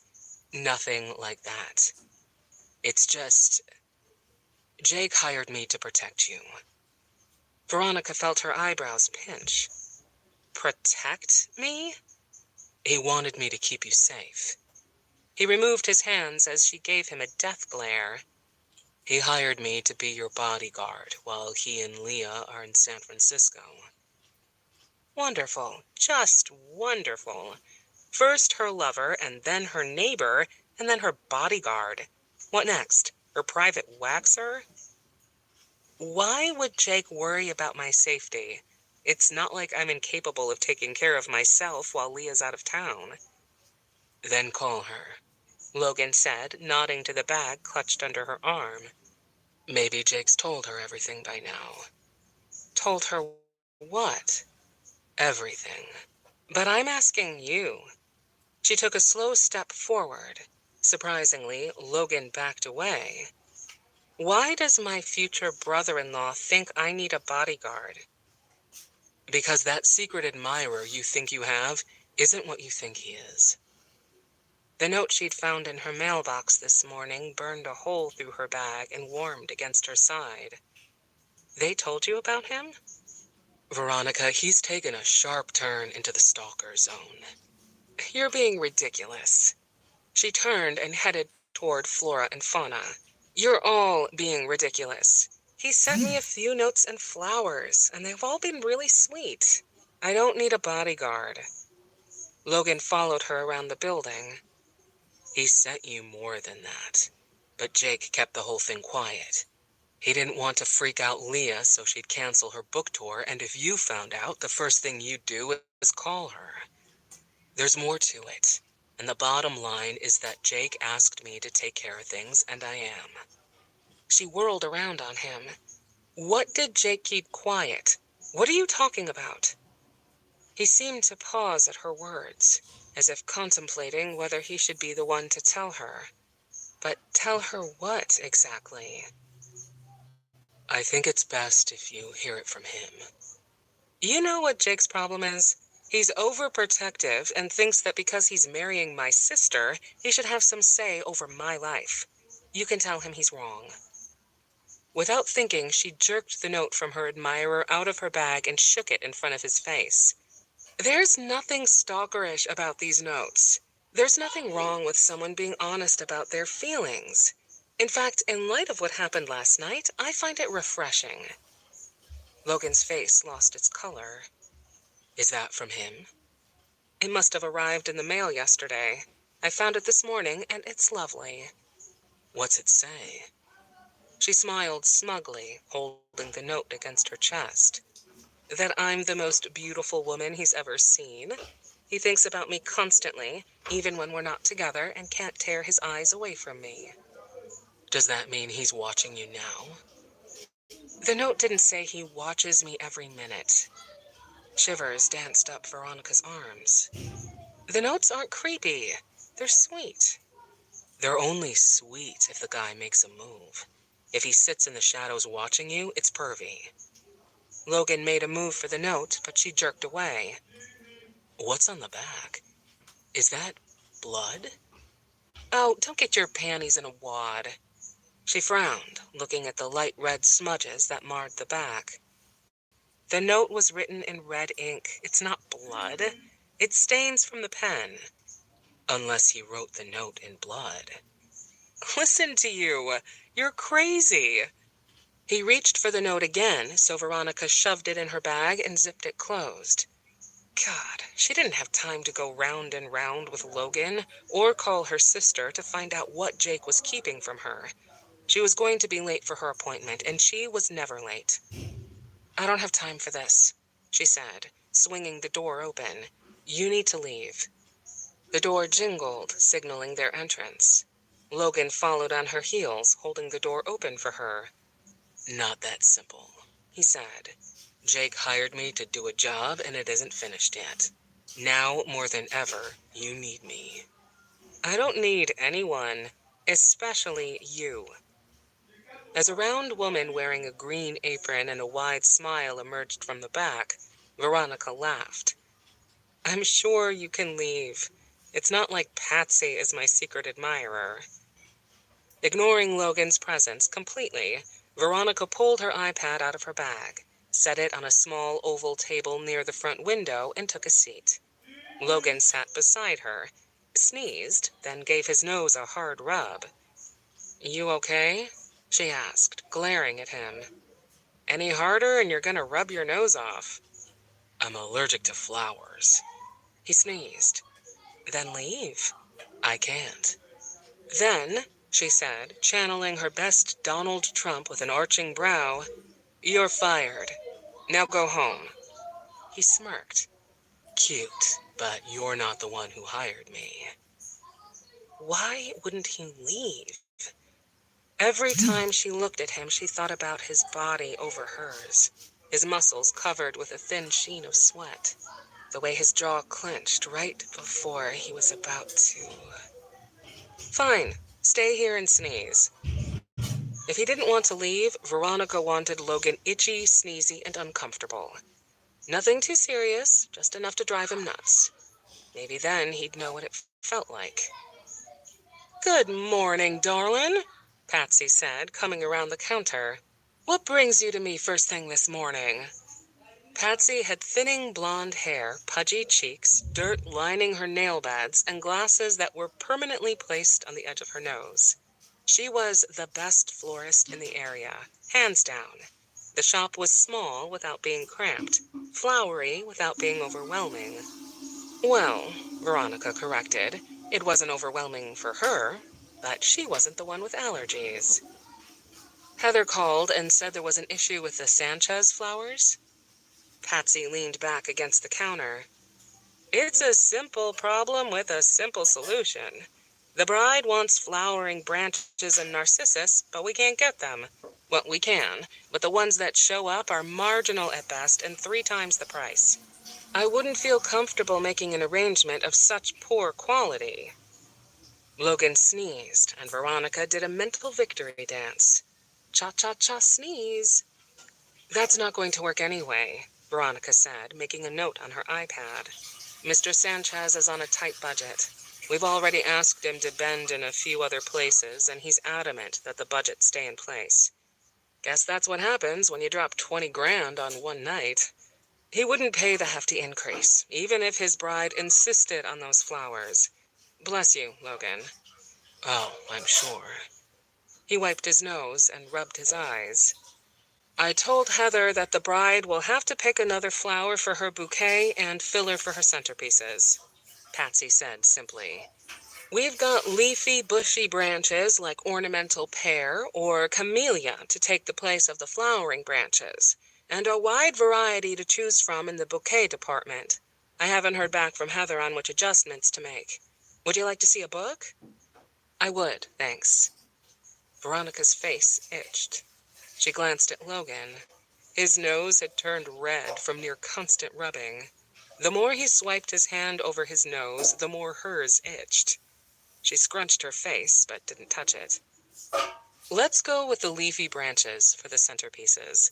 I think that's the easiest call to make. I really don't think she's going to notice the difference." The only reason Veronica knew the difference was because she'd seen Patsy do amazing flower arrangements with both varieties in the past. They were different, but beautiful in their own ways. The bridal bouquets, however, were entirely personal and a decision that the bride would have to make herself. She would take notes and pictures and narrow the options for the bride, then report back to Patsy by the end of the day. The florist disappeared into the stockroom and came back with a large 3-ring binder full of flower choices, separated by season. Veronica flipped to summer as Logan sneezed again and again. "There are tissues on my desk," Patsy said, her eyebrows pinching in concern. "Feel free to grab some if you need it." "No, I'm good." Logan sniffled and stared out the window at the street. Was he looking for her stalker? Leah and Jake were overreacting. Veronica was sure of it. As soon as she left here, she was calling her sister and finding out what the hell was going on. "Here." Veronica pointed to a lovely bouquet tied off with a black satin ribbon. It was simple. Pink roses, white calla lilies, deep purple hydrangea. "This is pretty." "I thought you'd like that. Your taste is classically elegant without a lot of fuss." Patsy leaned close, and out of the corner of her eye, Veronica caught Logan's gaze shifting to her. But the bride insisted no hydrangea. How about daisies? She nixed those too. Peonies? Patsy folded her arms and shook her head. This bride is very pleasant to work with, I'll say. Logan cleared his throat. Maybe she's waiting for something to strike her, some sort of meaning, like the bouquets that the Victorians used to make. Excuse me? Veronica tried not to sound shocked that he'd spoken up. 19th century Victorians used to choose herbs and flowers that spelled out the first letters of the groom's name. He leaned over the book, pointing to the flowers as he spoke. In this case, for Paolo, use peonies, Asiatic lilies, orchids, lisianthus, and a different variation of orchids, Paolo. The idea was out of left field and very undeniably brilliant. Veronica stared so long her eyes dried. She blinked quickly. What? Where? Where'd that come from? Was what she'd wanted to say. Instead, she gibbered. I think the bride might actually go for that, Patsy said, snapping Veronica out of her haze. Where did you learn that? Logan stood and disappeared behind the counter. He came back with a fistful of tissues that he smashed against his ruddy nose. I've been around a while and learned a lot. I'll say. Patsy gave her the scoop him up before he disappears eye. I'm going to give the bride a call right now, tell her your suggestion, and see if we can get moving. I should probably, Veronica began, but Patsy put a hand on the table, stopping her. Nah, sweetheart, you stay here with this handsome gentleman. She winked at him. I'll be back in a jiff. When she strode to the back, Veronica returned her iPad to her bag and fished out her phone. Anything not to have to look directly at Logan. I think that's actually going to work, she said. Thanks for the suggestion. I was just hoping it'd get us out of here faster. There is no us, Logan. But there was something more to his floral suggestion than simply wanting them to hurry the decision-making along. Call it curiosity. Veronica couldn't help but ask. If you ever get married, is that what you'd want your bride to do for you? My bride? He shook his head and laughed. Remember my one-night rules? I won't ever have a bride. But if you did? He leaned close, covering the space over the tiny table. The air in the shop rocketed from cool to sizzling. If I did get married, I'd want a woman who understood that the actual wedding doesn't matter. It's one day and one night. That's all. He flicked a picture in the binder. I'd want a woman who had a sense of humor and wouldn't be afraid to make a bouquet out of pussy willow. Lots and lots of pussy willow. Veronica laughed as Logan emphasized the first part of the word. But by the second time it escaped his lips, heat tingled up her neck. I don't think that'd make a very pretty bouquet, she said, crossing her legs. I think pussy willow would be a great addition to any kind of arrangement. He licked his lips slowly, as though he was savoring certain flavors that might have lingered there. What's wrong, Veronica? Am I making you uncomfortable? Of course not. She shuddered, but tried to play off that she was cold. She brushed her hands over her arms and stared outside. I wonder what's taking Patsy so long. Maybe she's trying to convince the bride to add pussy willow to her arrangement. Veronica shot to her feet. Would you quit saying that word? No bride would put that in her bouquet. It's dirty. Oh, come on. It's funny. People take this stuff too seriously. I mean, if you were my bride, for example, not that I'd ever let that happen, and you made your bouquet out of pussy willow, I'd make my boutonniere out of... He turned a page in the binder and laughed. Coxcomb. Looking thoroughly pleased with himself, Logan leaned back, pushed his hips forward, and kicked his foot up on his opposite leg. Why couldn't she take her eyes off his crotch? Did he have to display himself like that? With his hips pushed out and a very obvious bulge in his pants? I don't think there's anything wrong with the word pussy, Willow, he said. In fact, I think you should say it. What would it prove? That she could say the word pussy? She was 27 years old and could say the word whenever she pleased. But not if it meant pleasing him. She wouldn't give him the gratification. You're ridiculous. And I've got a twisted sense of humor. Say it and I'll drop it. It's just a word. A word that is said and forgotten. Pussy, Willow. Come on, V, are you really that uptight? No, she was really that stubborn. Veronica gritted her teeth together, nearly tripped on her way to the counter, and tapped quickly. Patsy? Her voice squeaked. She couldn't think about any pussy being on Logan's lips. Are you back there? Patsy? Pussy, Willow, he whispered over her shoulder. She spun around and sucked in a clipped breath. Logan was close, inches away. His body radiated heat, drenching her in tingly warmth. He looked down at her with those smoky gray eyes, making her forget that stupid word and the way he was pressuring her to say it like some teenage boy daring her to flash him at a party. She was overcome with a desire to press her hands down his abs and lean against him. Every time he said the name of that stupid flower, her will loosened. She couldn't forget the way his lips had moved against hers last night, the way the pressure of his body had felt heavy and right. Fighting the urge taking over her body, Veronica rested her back on the counter and gripped the pointy ledge. Sweet, sweet. He leaned down as if he was going to kiss her. Pussy, Willow. Veronica was going to break apart from the pressure, explode into thousands of tiny, turned-on pieces. She had to regain composure. Logan didn't want her.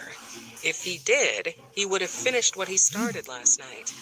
This was a game, a stupid, stupid game, and he was going to laugh at her when it was finished. But she couldn't breathe, couldn't find the strength to push him away. Fine, she yelled. Pussy, pussy, pussy. You happy now? The humor in his eyes died down. He looked hungry. Veronica? Patsy said from behind her. Everything all right out here? She deflated and spun around. Yes, everything's fine. The bouquet? The bride approved it. Thank you, Pussy. Veronica's stomach flipped. Patsy. Thank you, Patsy. Smacking her forehead, Veronica snatched her bag off the floor and stormed out the door.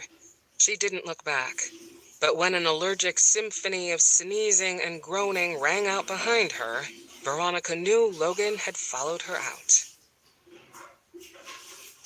Chapter 7. Come on, pick up. Veronica stood against the brick wall of the floral shop building, her phone glued to her ear. Come on, Leah. Logan was sitting in his truck not 20 feet away, checking out something lying in his lap.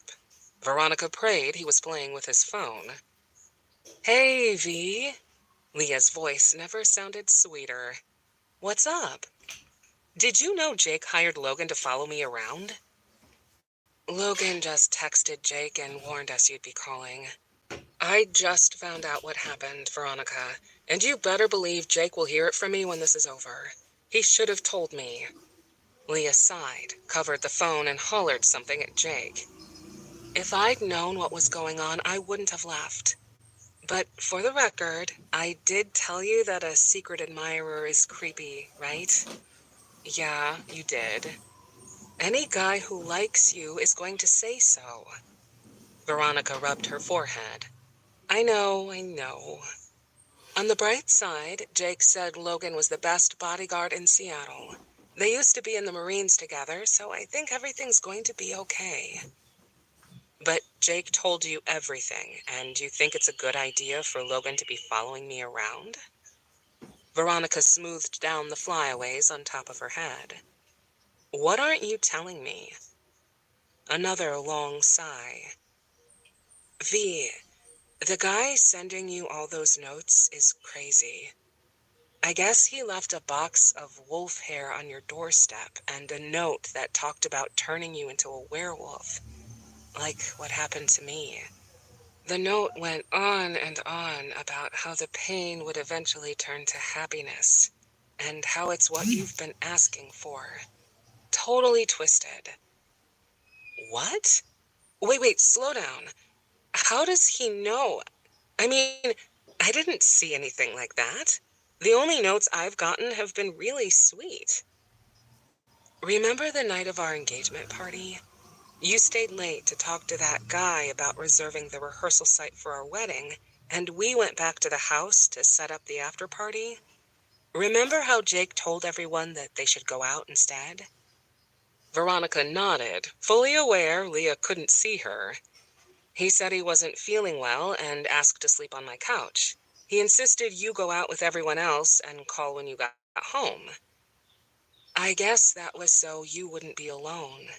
He didn't want me there in case the guy came back, and he thought he could handle it without freaking you out. What the hell, Leah? Seriously? Logan's gaze snapped her way as if he could hear the hysteria in her voice. Why couldn't he tell me the truth? Her sister's voice turned meek. He said you already freak out about werewolves so much, and you'd never give him the benefit of the doubt if a werewolf was stalking you. You already think we're all evil. True. And that's not the way it is, Leah said. He wants you to like him, to really think of him as family. You're my family. Veronica's heart pinched. You're the only family I've got. And you were turned into a werewolf, too. Jake wants to be considered a part of our family, if you'd let him. Although I don't like the idea of him keeping the stalker thing from me, I can understand why he wanted to keep it from you. Besides, he says you were never in any danger. Not with Logan beside you. She hated to admit it, but Jake was right. She would have freaked. Hell, she was freaking now. The idea of a werewolf following her around sent shivers up her spine. Maybe she could get on board with Logan protecting her. Maybe. The only saving grace to all of this was that Jake and Logan knew each other from the Marines and not from the wolf pack. If Jake had assigned a werewolf to protect her while another werewolf was stalking her, she'd kill him. I'm not saying that I agree with this, Veronica said, eyeing Logan. He was sitting in the truck with the visor pulled down, checking out his teeth in the mirror. But you've got to answer one question for me. Anything. Veronica studied the long swoop of bone that made up Logan's jaw, and the way a dark flop of hair brushed his ears. Does Logan know about werewolves?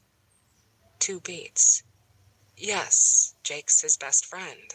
Of course he knows. And?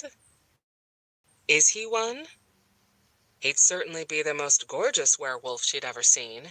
He'd still be filthy, mangy, and unnatural, but he'd be a hottie to boot. Say no, say no, say no. You're my sister, and I know how much you hate the idea that there are werewolves out there. Her sister's voice went soft over the line. I'd tell you if you were in danger the second I found out. You didn't answer the question, Leah. No, Logan Black is not a wolf. Leah was smiling as she talked. Now, let's talk about something a little more upbeat. How's our wedding coming along? This is all your fault, you know. Logan put down his tray of fish and chips and straddled a picnic table bench. He popped 2 allergy pills and chased them with a long drag of water. I may be a sneezing wreck, but you are one manipulative woman. For a while there, I thought you were going to chain me to the fridge holding all the flowers. Veronica took a bite of her fried fish and watched the ships go through the locks into Salmon Bay.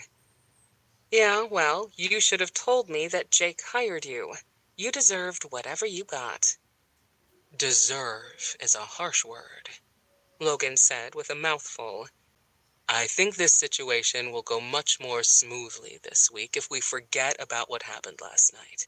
Wipe the slate clean. I agree, Veronica answered too quickly, then took another bite of fish. What happened was a mistake. I'd take it back if I could. Logan nodded and stared into the channel as a barge passed through. Veronica thought he wanted to add something to what she'd said, but she gave him a few minutes and he remained silent. She still didn't know how she was going to handle this. Every time she glanced at Logan, images of him doing dirty things to her on her living room floor flashed through her mind. And every time he brushed against her, chills scampered up her arms. Hopefully he was as good as Jake insisted he was, and he'd find the wolf responsible before too long. One major bonus, Logan had offered to take Veronica to her car after lunch, which meant she'd save cab fare. After I got off the phone with Leah, Veronica said, watching Logan carefully, she shot me a text telling me not to report the stalker's behavior to the police. She's right. He wiped crumbs off his mouth. Going to Seattle PD isn't an option. I'll send the latest note to a friend of Jake's who'll analyze it. We should know if it was penned in blood or ink by the end of the day. But why not go to the police? That seems like the natural thing to do. Jake wanted to keep this whole thing from you for two reasons. So you wouldn't hate wolves more than you already do, and so the police wouldn't start sniffing around where they don't belong. He doesn't want them getting close to discovering his pack. Veronica finished off her chips. They wouldn't know the guy is a werewolf. I'd report suspicious behavior, and they'd make reports on what they found.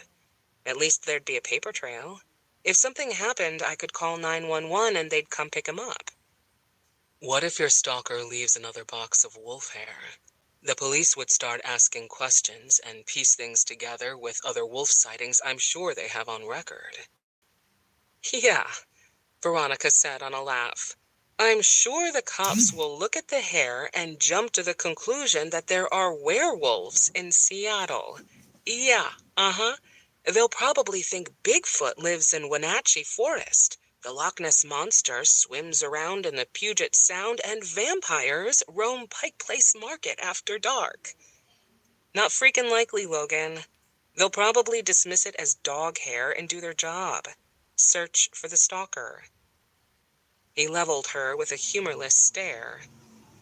And when they find him, he goes to jail, and you're free to guard, protect, and serve, or whatever it is you do, to the next damsel in distress.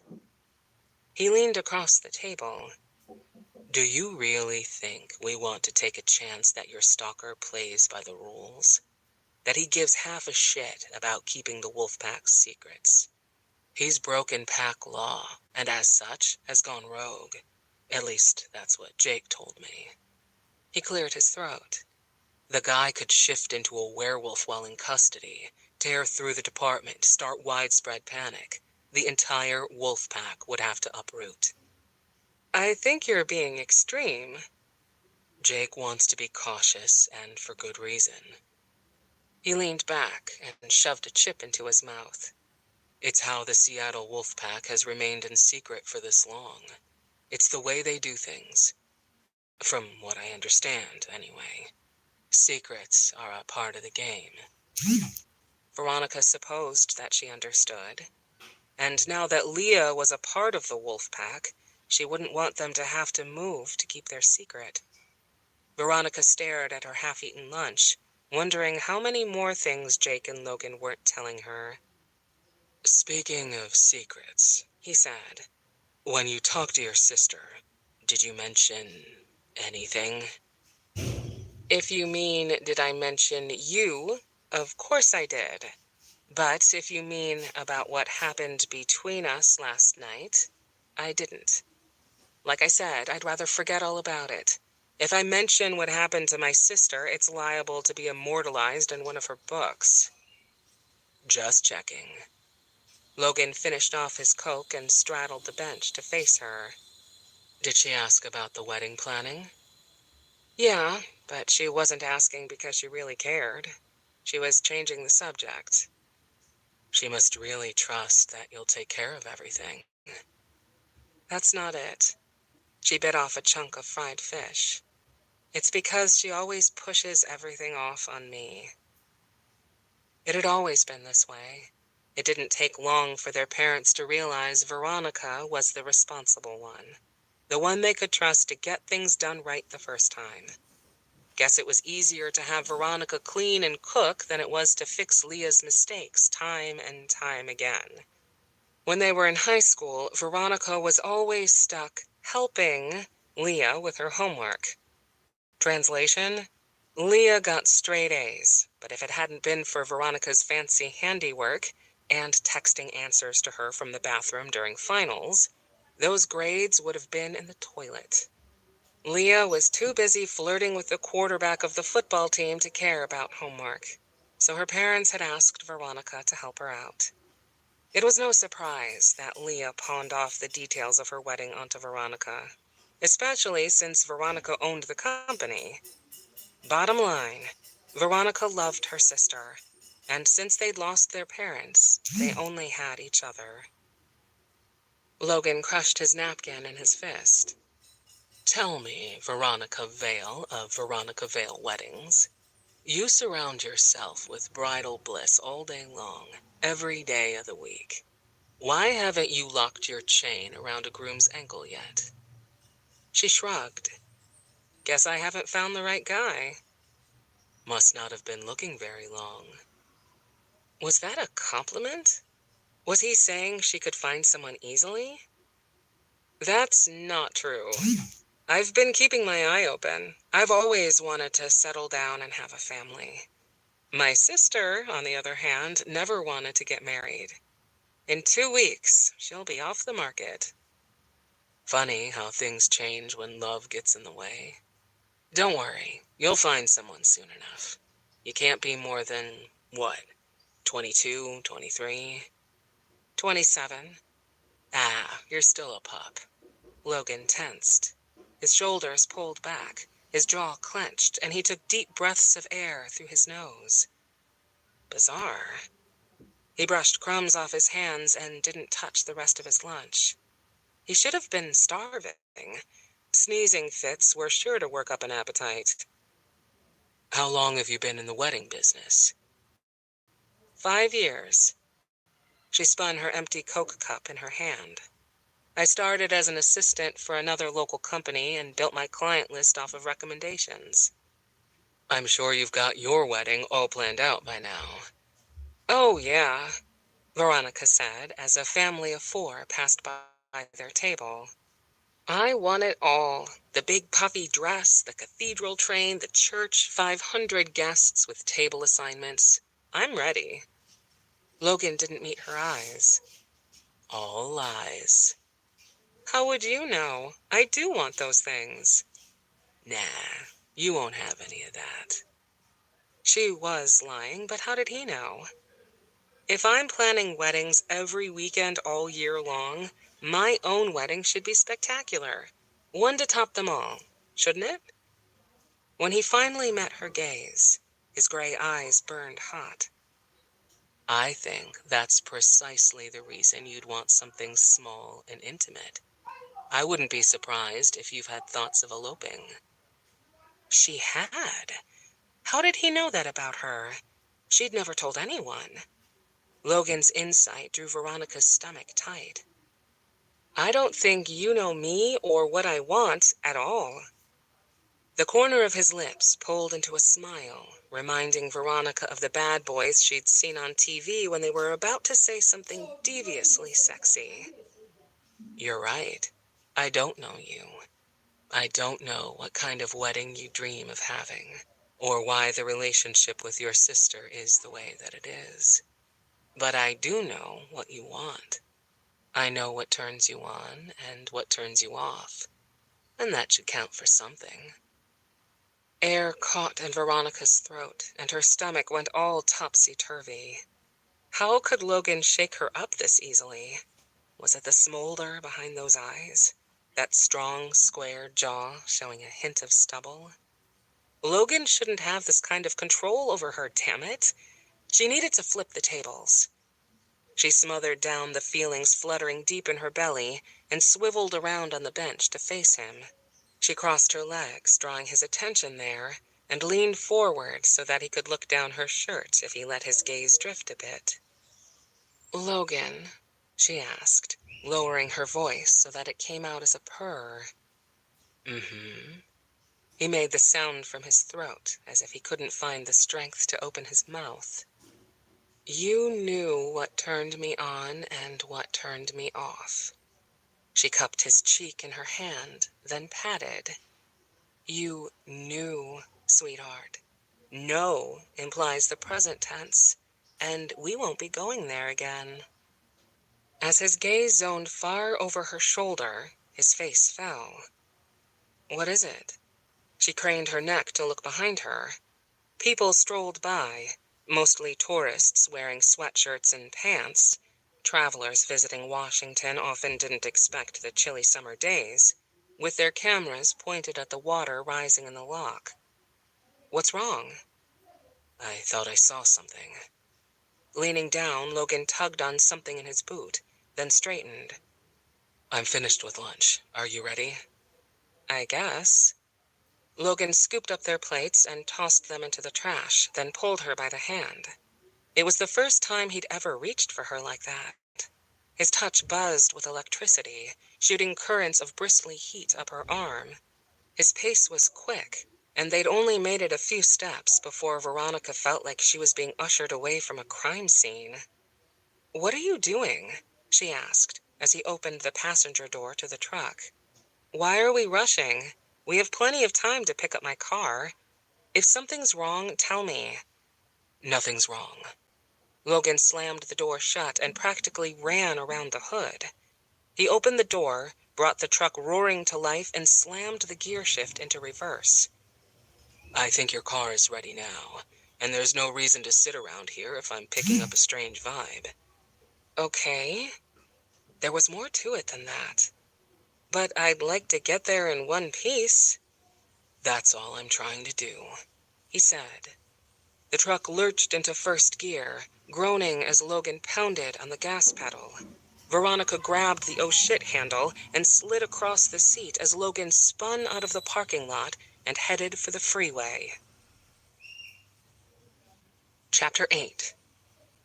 Logan dropped Veronica at the car dealership and stayed outside while she went in to sign some paperwork and pay the bill. He kept his eye on the rearview mirror, searching for any sign of the stalker. Werewolves picked up more than the common sense. They sensed heightened emotions, which were translated into different smells. Arousal or attraction was sweet and floral. Disdain or anger was bitter. Fear was sharp and crisp, often burning the nose. Hostility, what Logan picked up down at the locks, smelled like wet ash, pungent and nasty. He'd picked up the stalker's scent at the dock, but at the dealership, nothing. Over lunch, Logan had spotted several people he thought might have been the guy following Veronica around, but none of them gave off the scent of a wolf. There was the guy with dark hair and binoculars standing at the edge of the waterway, leaning against the wooden rail. There was the guy buying hot dogs at the vendor down the street, and the guy sitting on a turned-over milk crate playing a tune on the violin. He couldn't pinpoint exactly where the scent was coming from, but the longer he and Veronica sat at the table, the stronger the smell of anger became. When Veronica had faced him, swiveling around to play up her gorgeous assets, the unmistakable scent of jealousy smacked into him like a rancid gust of wind.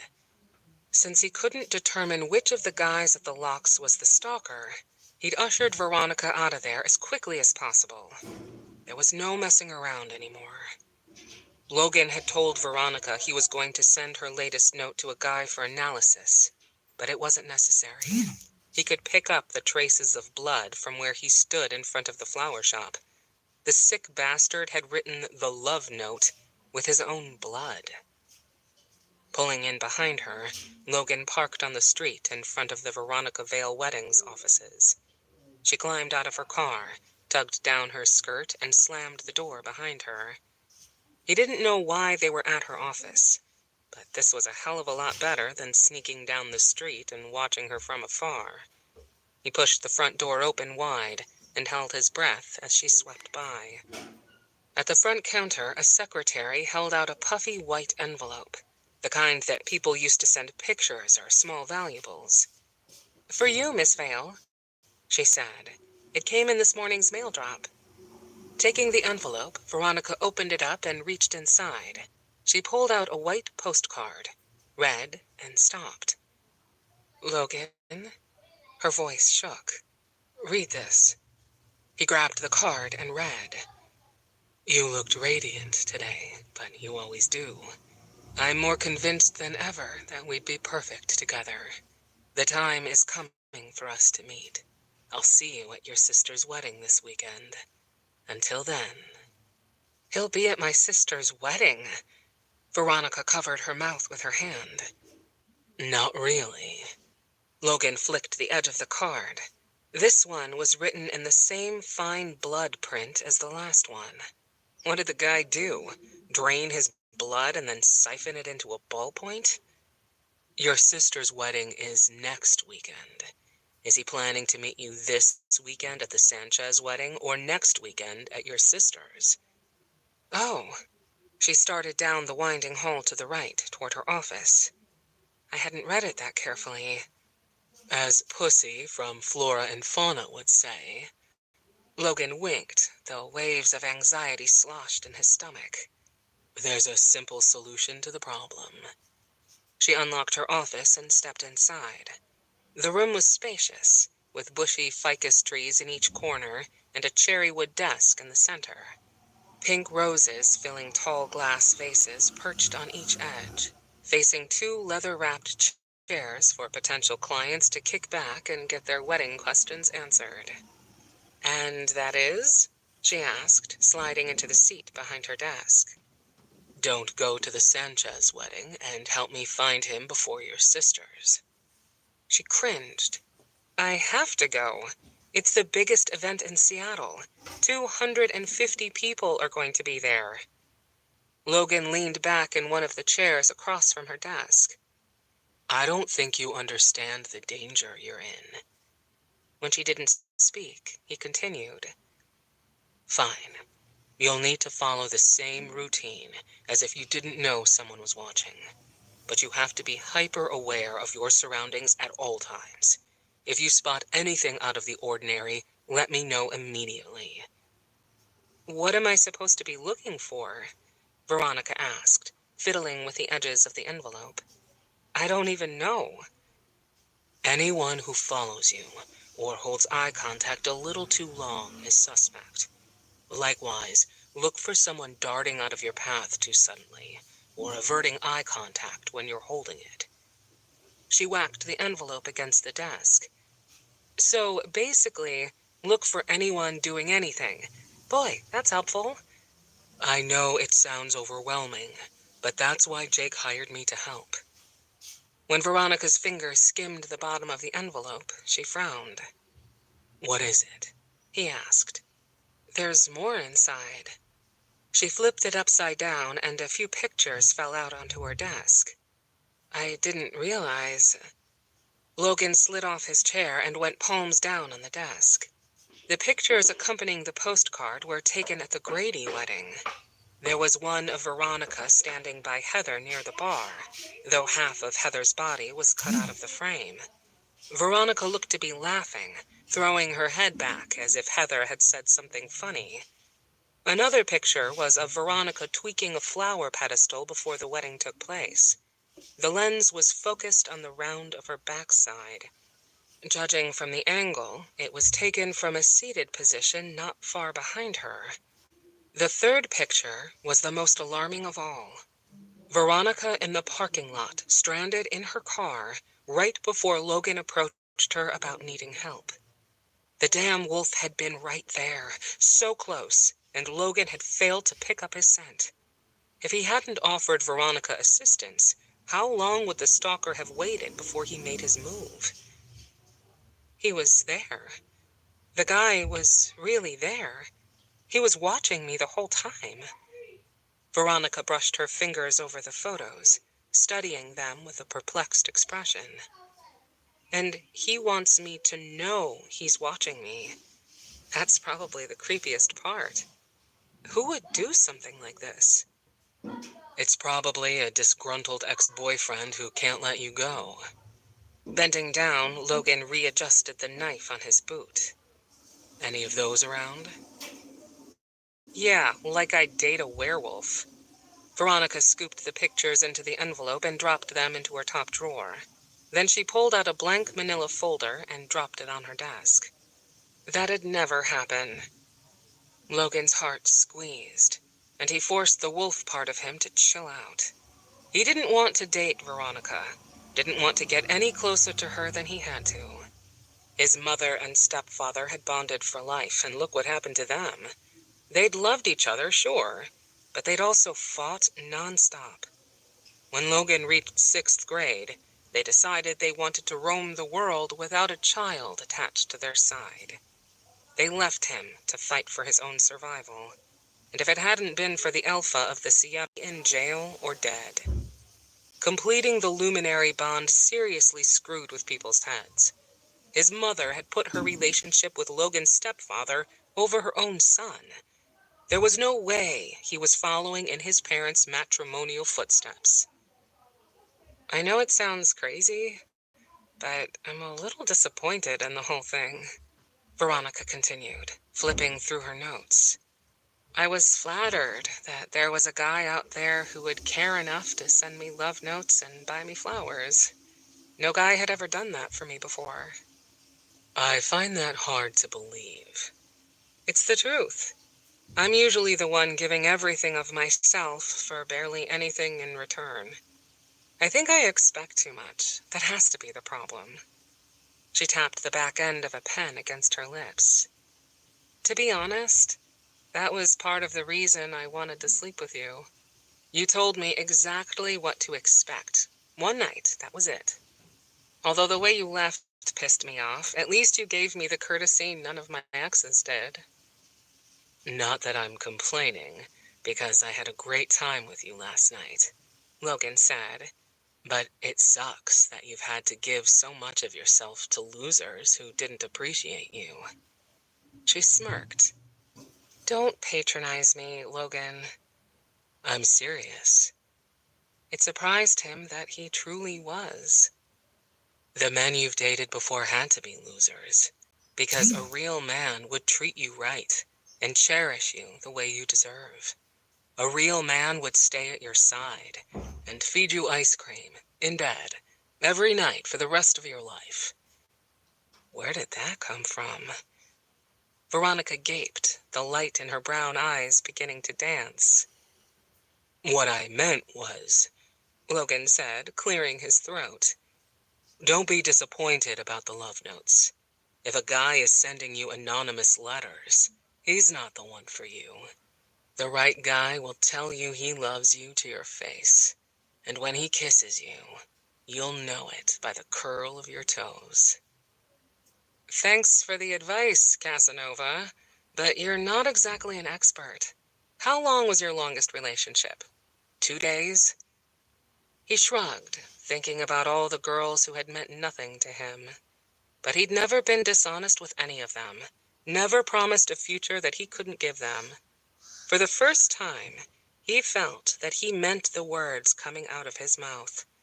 Veronica did deserve someone who would curl her toes, a man who would tell her he loved her and mean it. I'll be the first to admit that I haven't been a gleaming example of long-term monogamy. Understatement of the century. A tiny smile curled the corner of Veronica's lips. I knew you were a heartbreaker the first moment I saw you. Is that right? She nodded and bit her bottom lip. Since we're going to be hanging out a lot together this week, it's a good thing we're sticking to those one-night stand rules of yours. His stomach dropped as he fought to keep his eyes connected with hers. You're right. It's best if we keep everything strictly business. I agree. Her gaze said something different. I have to protect this heart of mine. She was teasing him, and damn if he didn't like it. So what should I do about the pictures? Veronica asked, brushing her hands up and down her arms. Shred them.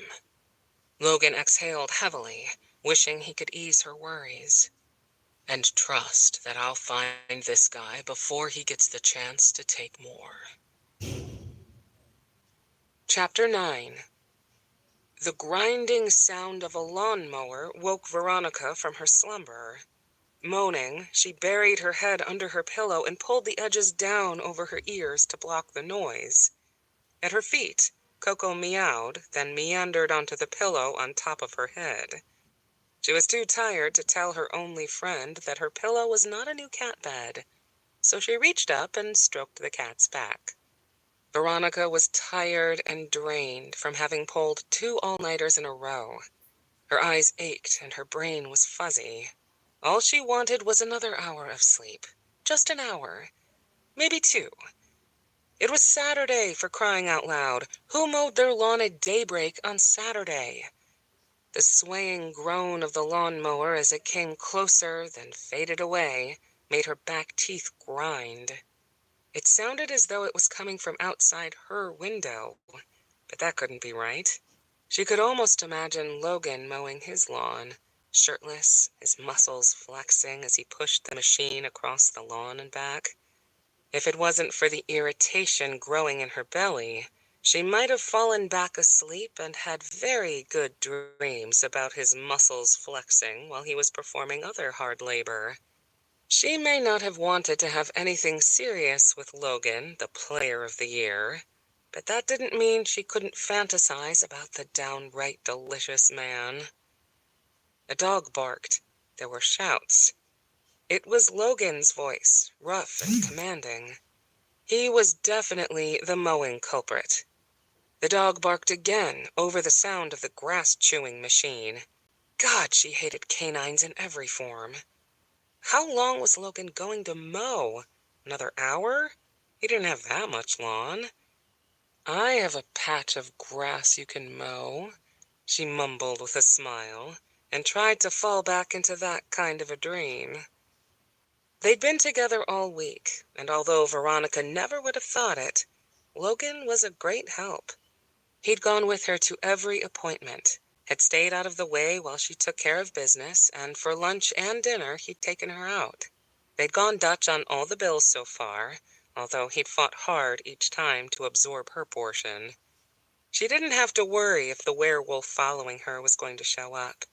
She felt safe with Logan at her side. He was always on watch, always on alert.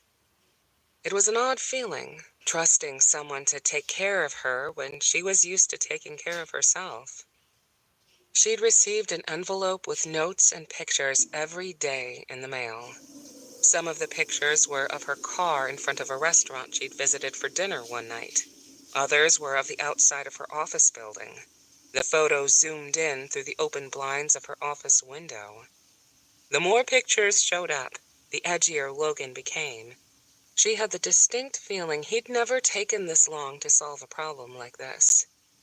She still couldn't believe that the ink analysis results on the letters had come back as blood.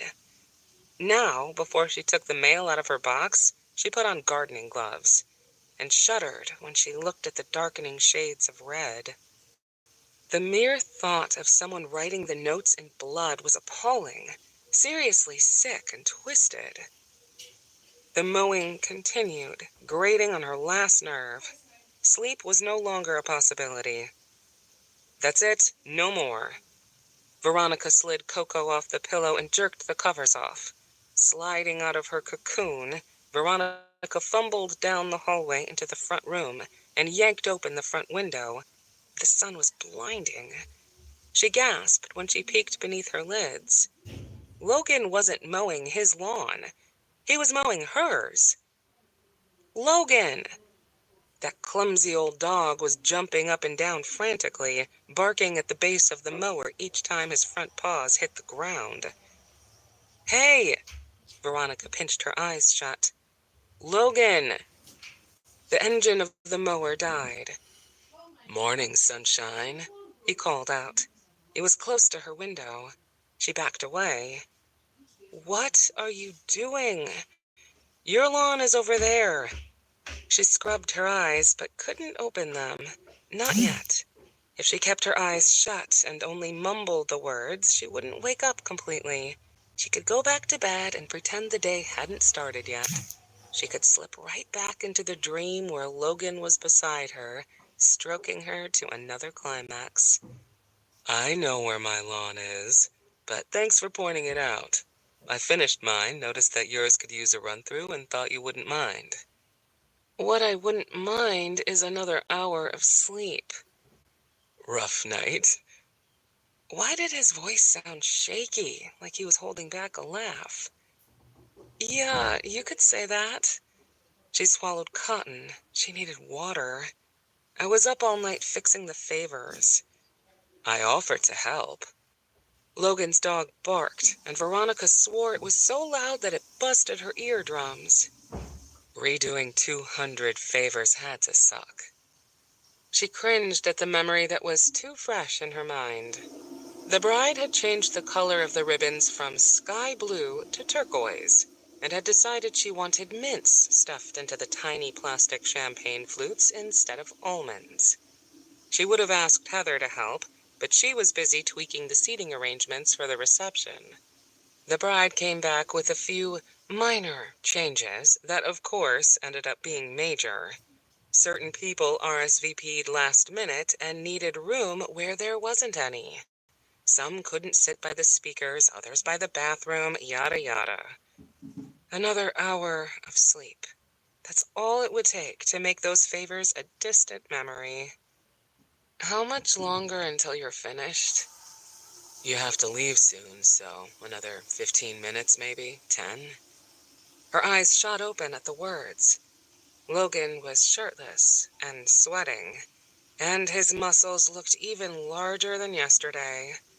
Maybe that was because she could see them flex and bulge as he toyed with the mower handle and flicked the brake lever thingy.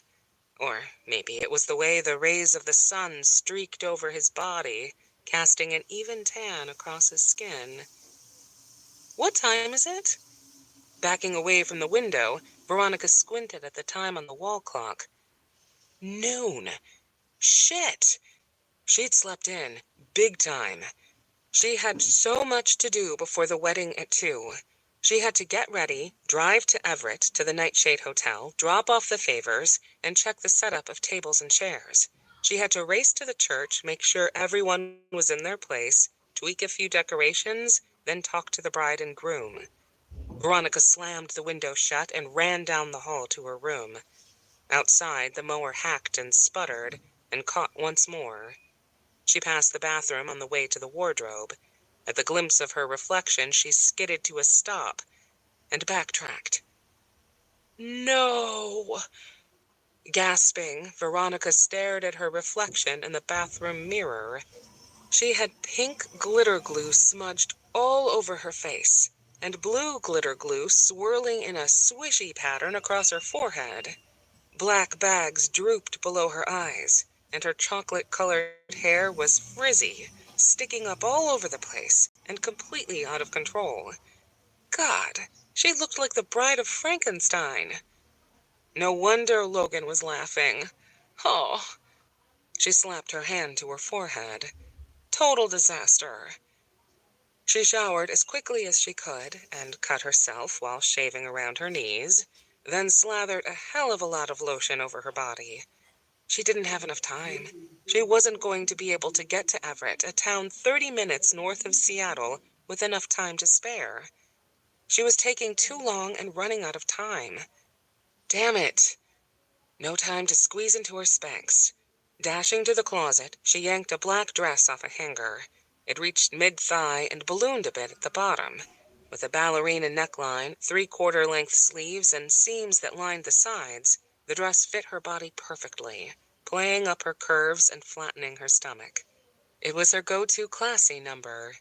It had a tie that was supposed to wrap around her waist, but it wasn't on the hanger, so she ditched it.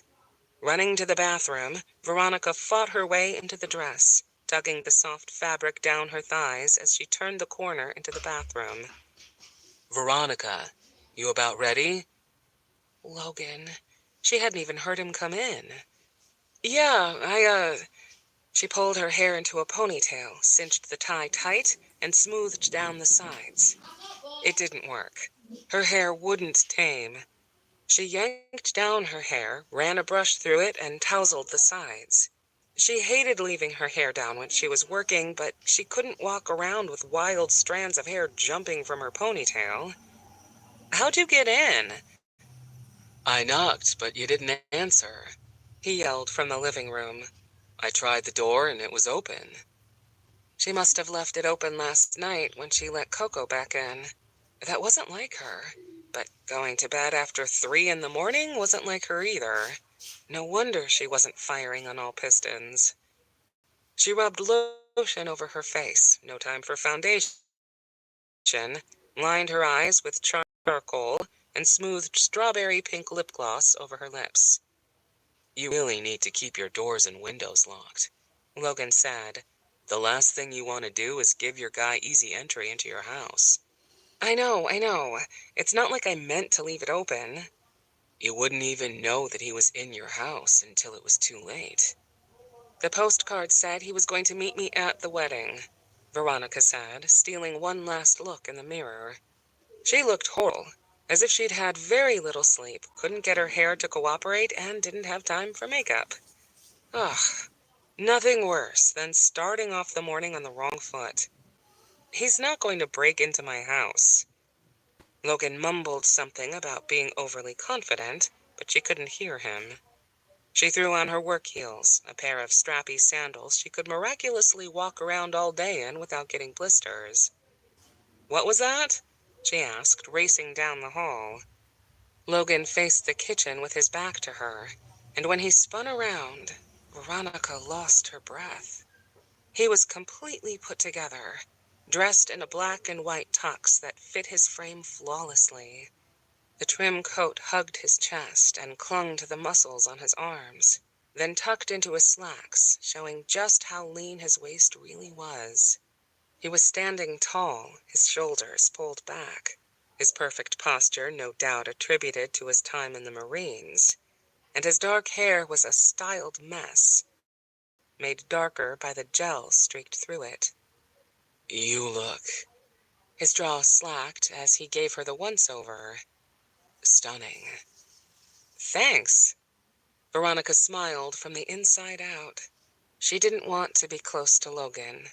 Any closer, and the spark she already felt for him could inflame into an inferno. But the fact that he thought she looked stunning made her squirm with giddiness. He's a player, she reminded herself for the 100th time. A player who isn't looking for anything long-term. He's not who you want. He's not who you want. "You shined up pretty good yourself. How'd you get ready so fast?" "It doesn't take me long." His dark eyes blazed with something hot. "You did something different with your hair." "I don't ever wear it down to work, but I'm out of options." Without meeting his gaze, Veronica tossed her purse over her shoulder and snatched the bag with the favors. She made it into the heart of her living room and caught sight of a tiny black velvet box situated in the center of her coffee table. "What's that?" Logan picked it up and spun it in his palm. "It's not yours?" Feeling the blood drain from her face, she shook her head. "Tell me you brought me a gift," though she knew from the look on his face that he didn't. "Stay here." His jaw clenched tight. "Don't move." He swept through her house, checking every room, slamming open doors. The stalker had come in. When? While she was in the shower? No, that wasn't possible because Logan had just been out there mowing the lawn. He would have seen something. Her hands shook when she realized it had to be last night, while she was sleeping. Someone had been in her house, had let himself right in. Had he watched her when she slept? Veronica's body chilled at the thought. Nothing looks touched or disturbed, Logan said. When had he returned to the living room? I'm going to open it. His words were spoken in a fog. Veronica nodded and watched as he yanked back the top of the box. His face twisted into a disgusted scowl. What is it? Did she even want to know? Logan? He swallowed hard and spun the box around so she could see. 2 emerald earrings sat in the center of a silky white pillow. They were larger than any emeralds she'd ever seen on earrings, but they were surrounded by what looked like sticky pieces of dog hair. Wolf hair, she corrected. Dark brown-red droplets were scattered over the pillow, and long stringy chunks clung to the fur. Is that bloody wolf hair? Logan's voice was so low he nearly growled the words. Son of a bitch got into your house. She covered her mouth with her hand and began to back away from the box, from Logan. The notes were creepy, and the blood and pictures, but this, he broke into my house. Her voice cracked and she spun around, looking at her home in a completely different light. He'd been here, watching her, walking through her living room. God, he could have done anything in here. He could have helped himself to her food or slept on her couch. She shivered as her thoughts raced out of control.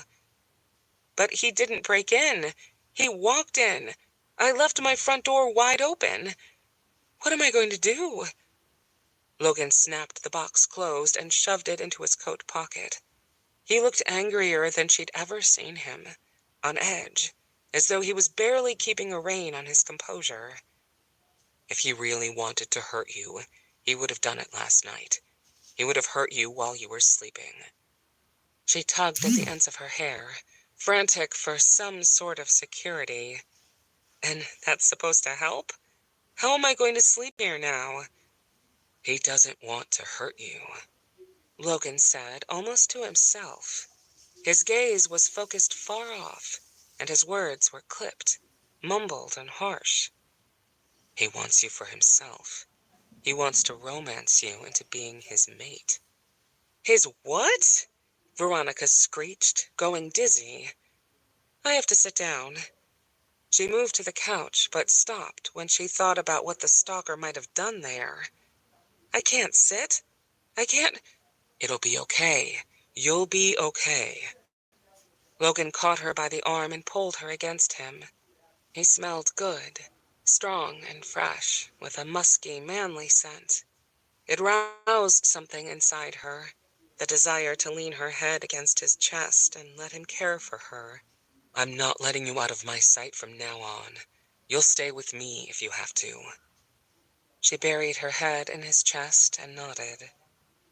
Okay, we're going to lock up and go to the Sanchez reception. You're going to call Heather and have her take care of the ceremony. Logan stroked his hands over her back and rested his head on hers, soothing away her worries little by little. After the wedding, we'll find out the safest place for you to stay, even if that means checking into a hotel for a while. I can't believe this is happening. I can't believe he was here. Logan's body tightened. Seems like he's everywhere, and getting closer, and I'll be damned if I'm going to let it happen again. Veronica didn't know how he would keep his word, since the stalker seemed to be 2 steps ahead of him thus far. But she believed him. This time, when Logan held her against him and spoke tenderly against her hair, his words felt like an oath, a promise, the way a lover tells his partner that there'll never be another. Veronica wished he'd make those promises to her too. But, as he'd said time and again, It wasn't meant to be. Chapter 10. Veronica stood near the back of the Nightshade Hotel's ballroom and took in the glitz and glamour that had become the Sanchez reception. Ice blue linens were draped over the tables, and large floral centerpieces were perfectly centered over the tops. Accenting ribbons were tied around each chair. The chandelier hung in the center of the dance floor and picked up the DJ's lights, reflecting them into the room beautifully. Glittery swags of tulle swooped from the chandelier and into the corners of the ballroom. It was reception perfection, bridal orgasm. Heather filled Veronica in on all the Sanchez wedding details. The ceremony went wonderfully, even without Veronica there to oversee every detail. The bride had cried during the vows and hadn't really looked like the crying type. Her dress was exquisite. Strapless, floral petals decorating the bottom, a short train, and a long veil that brushed against her eyelashes when she looked up at her groom. And in her hands were flowers that spelled her groom's name. "This is the last one," Logan said, striding from the hallway branching off the main hall. He'd been such a huge help with the last-minute details. She probably wouldn't have been able to finish before the wedding party arrived if it hadn't been for his willingness to assist wherever was needed. His hands were wrapped around an oversized crystal vase, and his head was buried in a gathering of bushy flowers. The only reason Veronica knew it was him was from the stimulating rumble in his voice. "Thanks for the help," he added. "It was my pleasure," Susan Reinhardt, the event planner from the hotel, said from behind him. She hadn't left his side since they arrived at the hotel. Not that Veronica noticed or anything. "If you need anything else, let me know." As Logan set down the vase on a nearby table, he caught Veronica's eye. "How's your sniffer?" she asked. "Excuse me?" "Your nose," she said, pointing to the flowers over his shoulder. "How are your allergies holding up?" "I'm good to go." Logan patted his coat pocket, the one opposite where the stalker's box was placed. God, her thoughts swarmed around that box. "Non-drowsy Benadryl." As the DJ played a John Mellencamp song, Veronica forced the thoughts of the stalker behind her and backed away to get an overall vision of the room. It was precisely how it should have been. Workers were moving around the room at a much slower and more controlled pace, putting final touches on the flowers and lighting candles in the center of the tables. The tulle arrangement, centered over the dance floor, was to die for. Logan had scaled the ladder and balanced on the top rung no problem, as if he was used to the height and had hung decorations sky-high a dozen times before. He folded his arms over his chest and bumped against her. "So, what do you think?" "I think we did a damn fine job under the circumstances. It's all we can—" "Hey, excuse me," she shouted as a group of rugged-looking men walked in from a side door leading to the lobby. They weren't wedding guests. She would have remembered seeing an entire rugby team dressed in suit and tie. The guys were enormous, broad-chested, and walking right toward her with strides that ate up the dance floor. "There's a wedding taking place here tonight. Can I help you find something?" "Yeah." The one walking a beat in front of the others spoke up first. He was at least 6'6" of bodybuilding muscle, with a flop of chestnut brown hair and ice blue eyes. His accent was slow and rough, as though he'd just woken up. "I'm Carter, and I'm looking for Logan Black." "Carter," Logan said, sliding beside Veronica and shaking Carter's hand. "About time you showed up. Thanks for agreeing to be here. I know it was last minute." "You invited guests?" Veronica gritted through tight lips. "Susan mentioned that the security team the hotel contracted isn't coming tonight. Considering what happened at your house earlier, that wasn't acceptable. So I took matters into my own hands." "Don't worry," he said, putting up his hands as she was about to question him. "I took care of it and called my most trusted friends. Rest assured that the Sanchez wedding will be the most protected wedding in Seattle." Veronica scrutinized the faces of the men. They were stoic and unreadable, with jutting brows and sharp, slanting bone structures. Their expressions were dark and mysterious, giving off lethal vibes that clung to Veronica like the stench of smoke. Judging from their demeanor alone, Veronica knew they'd take the job seriously. They were already scoping out the exits and sizing up the workers. She didn't want to trust these guys. They'd probably only been fingerprinted inside the four walls of a police station. But if the hotel's security team wasn't coming, what else could she do? If Jake trusted Logan and Logan trusted these guys, they had to be in safe hands, right? "This is Veronica Vale?" Carter directed his question at Logan. "The one who—" "Yes, this is Miss Vale," Logan blurted. "But there's no time for intros. I need you stationed outside those doors.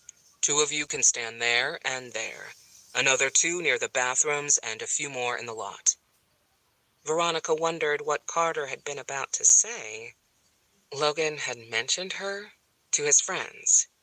If he was only going to mention that she was the one Logan had been hired to guard, why the rude interruption?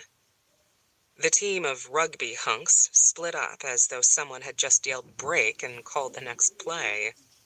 "These guys will be the best replacements you've ever seen." Logan smiled deviously. "Do you trust me?" "Surprisingly, yes." "Then don't worry about a thing. You'll be safe here tonight," he said, and walked away. Veronica chucked the head table, scooted the chairs in, and made the final rounds of the room as guests filed in. Susan, the gorgeous blonde in the red strapless dress, approached Veronica, an iPad secured in the crook of her arm. "The place is a dream," Susan said. "Probably the most beautiful I've ever seen it." "Thanks." Veronica watched as Logan yelled something to the DJ, then opened the door wide for an elderly woman to pass through. "I appreciate your help setting things up." "I didn't do much of anything. You should be thanking your go-to guy, Logan." "My go-to guy?" The way she said his name, unhurried and sensual, sparked a hint of jealousy in Veronica's belly. Across the room, Logan bent to pick up something off the floor, giving the ladies a striking view of his rounded backside. "He doesn't work for my company." "Really?" Susan said, leaning in close to Veronica's ear. "So, who is he to you, if you don't mind my asking?" Veronica minded very much.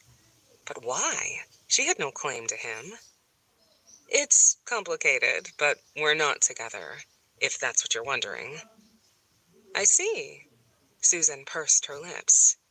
"It's not every day that I get an Ian Somerhalder look-alike walking around helping me carry things." "Ian who?"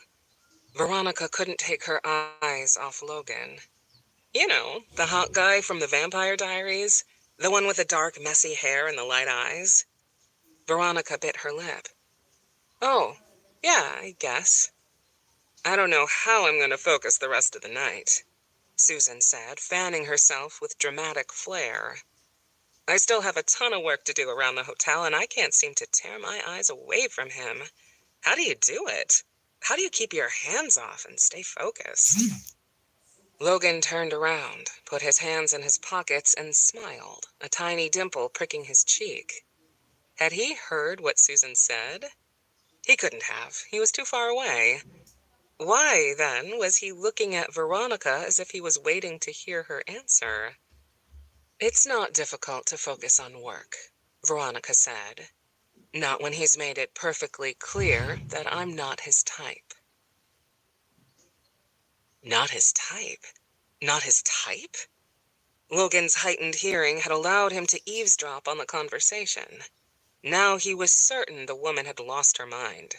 He could barely glance at her without the blood in his veins melting to liquid lust. Veronica had an innocent kind of beauty, Porcelain smooth skin, soft brown eyes, dark hair that fell in subtle waves past her shoulders and rosy cheeks. She was a voluptuous version of Snow White, plucked straight from his fantasies. Looks aside, Veronica was his polar opposite. It was clear she longed for a serious, stable relationship, and that's the last thing Logan wanted. She was a night owl, and he rose with the sun. She always noticed the good in people, and well, years of bad experiences had taught him better. Veronica was intriguing. Being close without reaching out and touching her the last week nearly broke him. The reception had been flowing for hours. It was nearly 7 o'clock, and the first dance had been waltzed, dinner had been served, and the cake had been cut. There was no sign of the stalker, though every time someone snapped a picture of the happy couple, Logan wanted to rip the camera out of their hands and stomp it into the floor, just in case there were pictures of Veronica on the disc. The bride and groom looked blissfully happy, but Logan wasn't fooled. "Poor bastard," Logan said as the dance floor filled. "Doesn't know what he's walking into." Veronica appeared in Logan's line of vision. She was standing against the bar, swishing around a yellow blended drink in a crystal martini glass. A George Clooney look-alike stood next to her, drinking something that looked like sparkling water. He wore a pinstriped suit with a blue tie and spit-shiny shoes. They were talking, laughing. Logan had left her alone for 2 whole seconds and the wolves had descended. Only this guy wasn't throwing off the scent of a wolf. Good thing. Otherwise, Logan would have marked him as stalker suspect number 1 and escorted his ass out back. Not liking their interaction, Logan walked toward the bar and pressed the button on his earpiece. "Everything under control out there, Carter?" "You could say that," Carter said from his position behind the hotel. "I just escorted a 90-year-old woman to her car. She pinched my ass and dropped a quarter into my back pocket as a tip." Logan couldn't force out a laugh, not when Veronica's eyes lit up and she smacked the stranger playfully in the shoulder. "Highlight of the night, huh?" Logan started a slow trek to her position. He kept his voice low. "Just remember what I told you. If you even sense a wolf in the vicinity, alert me immediately." "Will do." Logan turned off his earpiece and stood at Veronica's side, so closely that he brushed against her shoulder. "I'm Logan Black," he said, extending his hand. The guy squinted and then shook Logan's hand. "Patrick Bennett." "We're old friends," Veronica said, laughing. "I've known him since I was 6. Patrick must have said something funny just before Logan walked up. Oh, everyone loves a clown. "He's a pastor now," she continued, "though it's still so hard for me to imagine Pastor Bennett." She shook her head. "To me, you'll always be Patrick." "A pastor, huh?" Logan rested his arm on the back of Veronica's bar stool. "Do they make you take a vow of celibacy when you wear the cloth?" "Celibacy is a personal choice." Patrick glared. "Veronica, I have to thank you for contacting me," Patrick said, scanning the dance floor. "I think this wedding makes 10 I've ministered for Veronica Vale weddings." 11, if you count Leah's. She took a drink. "You're already contracted for that one, and you can't back out now." "I wouldn't dream of it," he said, placing a hand over his heart. "I love weddings. I'm honored to be a part of a couple's special day." "That's refreshing to hear." Veronica looked up at Logan in amusement. "Don't you think?" "Honored," Logan parroted, dramatically placing his hand over his chest to match the pastor's. "Absolutely." Logan kept his gaze on the Reverend, but brushed his hand up and down Veronica's back. Her shoulders rolled beneath his touch, and she shot him a glare he didn't understand. And although Logan wasn't picking up scents that would set him off, other than the odd scent of something peppery, which wasn't a cause for concern so much as it was disgustingly strong. He didn't like Pastor Bennett. The guy was too damn happy. I should take off. Patrick folded his arms over his chest.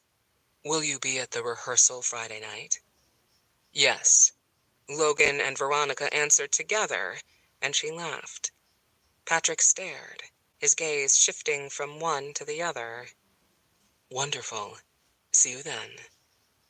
Logan watched the pastor leave the ballroom. That guy's a twit. He's not a twit. Veronica turned back to the bar and nursed her drink. He simply doesn't like you. Can't really fault him for that. Yeah, well, the feeling's mutual. Logan leaned over the bar and signaled the bartender. You two close? No, not anymore at least. We went to the same schools and hung out off and on until our senior year. He moved and we lost touch after that. But when he came back to Seattle a few years later, he gave me a call. By then we'd grown apart and couldn't find the time to catch up again. She shrugged. Guess that happens sometimes to childhood friends. It does. To humans. Growing up, Logan had wolf pack friends, and they were still thick as thieves, willing to do anything for one another. How'd he end up working for your company? When I started contracting pastors to officiate weddings, Leah remembered that he'd started walking the holy road. I asked him if he was interested, and he said yes. I suppose you see a lot of him. Every weekend kind of thing. That's about right. She took another longer drink. Is there a problem? No, no problem. Guinness. Logan hollered to the bartender when he'd walked within earshot. That should help soothe his stomach pains. He turned to Veronica. Another lemon drop? She kept her gaze on the dancing crowd in the center of the ballroom. What are you trying to do? Make me forget about what happened earlier? If that's your play, I'm already working on it. No, I was thinking I could get you tipsy. I think I'm already there. She giggled and took another drink. He leaned close to her ear and whispered, It'd be my honor to escort your cute tipsy ass upstairs when tonight is over. Smiling, Veronica twisted her hips around. My ass is only cute because of the dress. It flatters my problem areas. I doubt that very much. Logan tipped the bartender and took his drink. Your figure's perfect. Oh, you're good. Veronica laughed, her smile lighting her whole face. Now, if I could only find a man who agrees with you. Her gaze met his. One who isn't afraid of commitment. See any of those around here? There aren't many of those left in the wild, I'm afraid. As the music softened to Lady in Red, Logan took a solid drink of his beer. The jealousy he felt minutes earlier dissipated, leaving a foreign feeling of tingly warmth stirring in his chest. He needed Veronica in his arms, tucked safely against him. Do you dance, Miss Vale? She shook her head and licked the sugared rim of her glass. Not while I'm working. But you drink? Logan's legs went limp as he watched her tongue pull the sugar crystals back into her mouth. Heather and Leah are always telling me to loosen up, and it'll be another hour before we have to start packing up the gifts. One drink won't hurt. Come on, dance with me, he said. I can call you Veronica if that makes you feel like you're off the clock. She chugged her drink and then shrugged. You know what? Why the hell not? Chapter 11. Logan guided Veronica to the dance floor and then tugged her into his arms. She was warm to the touch and fit into his body perfectly. They were heart to heart, and when Logan realized he could feel her heartbeat against his skin, he almost pulled away, but he couldn't force himself to do it. Why are you a commitment phobe, Logan? She asked, gazing over his shoulder. Were you married before? No. But my mother is a serial bride. At least she was when I knew her. He fought to keep his hand still on her lower back.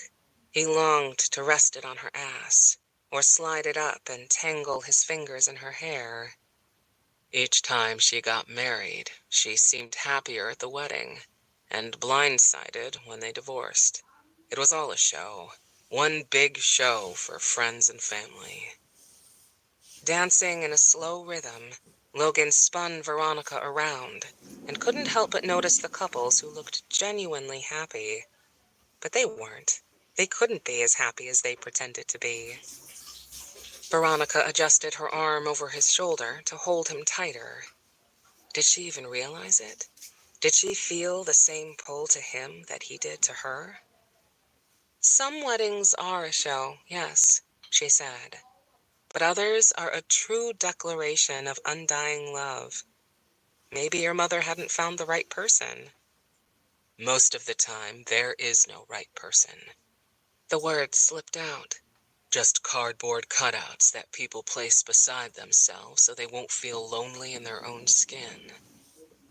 Wow, you really think that? She looked at him, piercing him with those big doe eyes. You think the bride and groom at this wedding are lonely? His steps slowed. They're afraid to be alone. That's exactly why I won't ever get married. I'm not afraid of being alone. In fact, I can't imagine spending my life with anyone. I'd go nuts.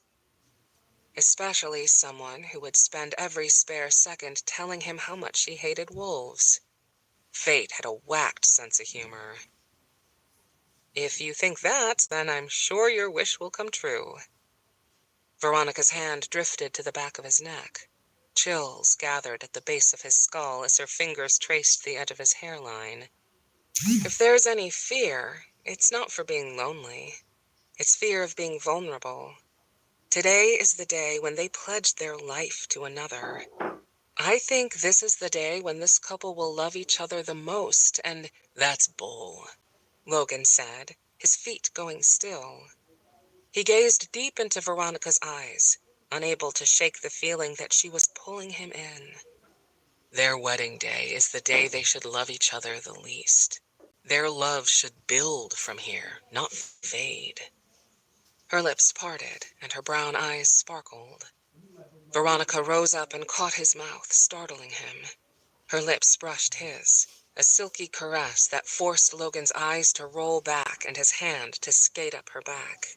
She shuddered beneath his touch, her body bending to his. His chest constricted as she breathed into the kiss, giving a little sigh of pleasure against his lips. The song ended. Their kiss broke. What was that for? He asked, keeping his mouth lowered over hers. He could still taste her, feel her. He wanted more. For caring, even when you pretend you don't? She stamped another kiss on his mouth. This one was soft and plush, tugging something in his middle. Thank you for helping me set up the ballroom this afternoon. Before she could say something to ruin the moment, Logan grabbed Veronica by the hand and led her out of the ballroom and down the hall. Where are you taking me? Veronica could barely keep up with Logan. He was pulling her by the arm, past the lobby and into an elevator right as the doors opened. Logan, slow down. I can't. He tugged her in behind him, spun around and pinned her against the elevator wall. He didn't even wait for the elevator doors to close. His hands were on either side of her head.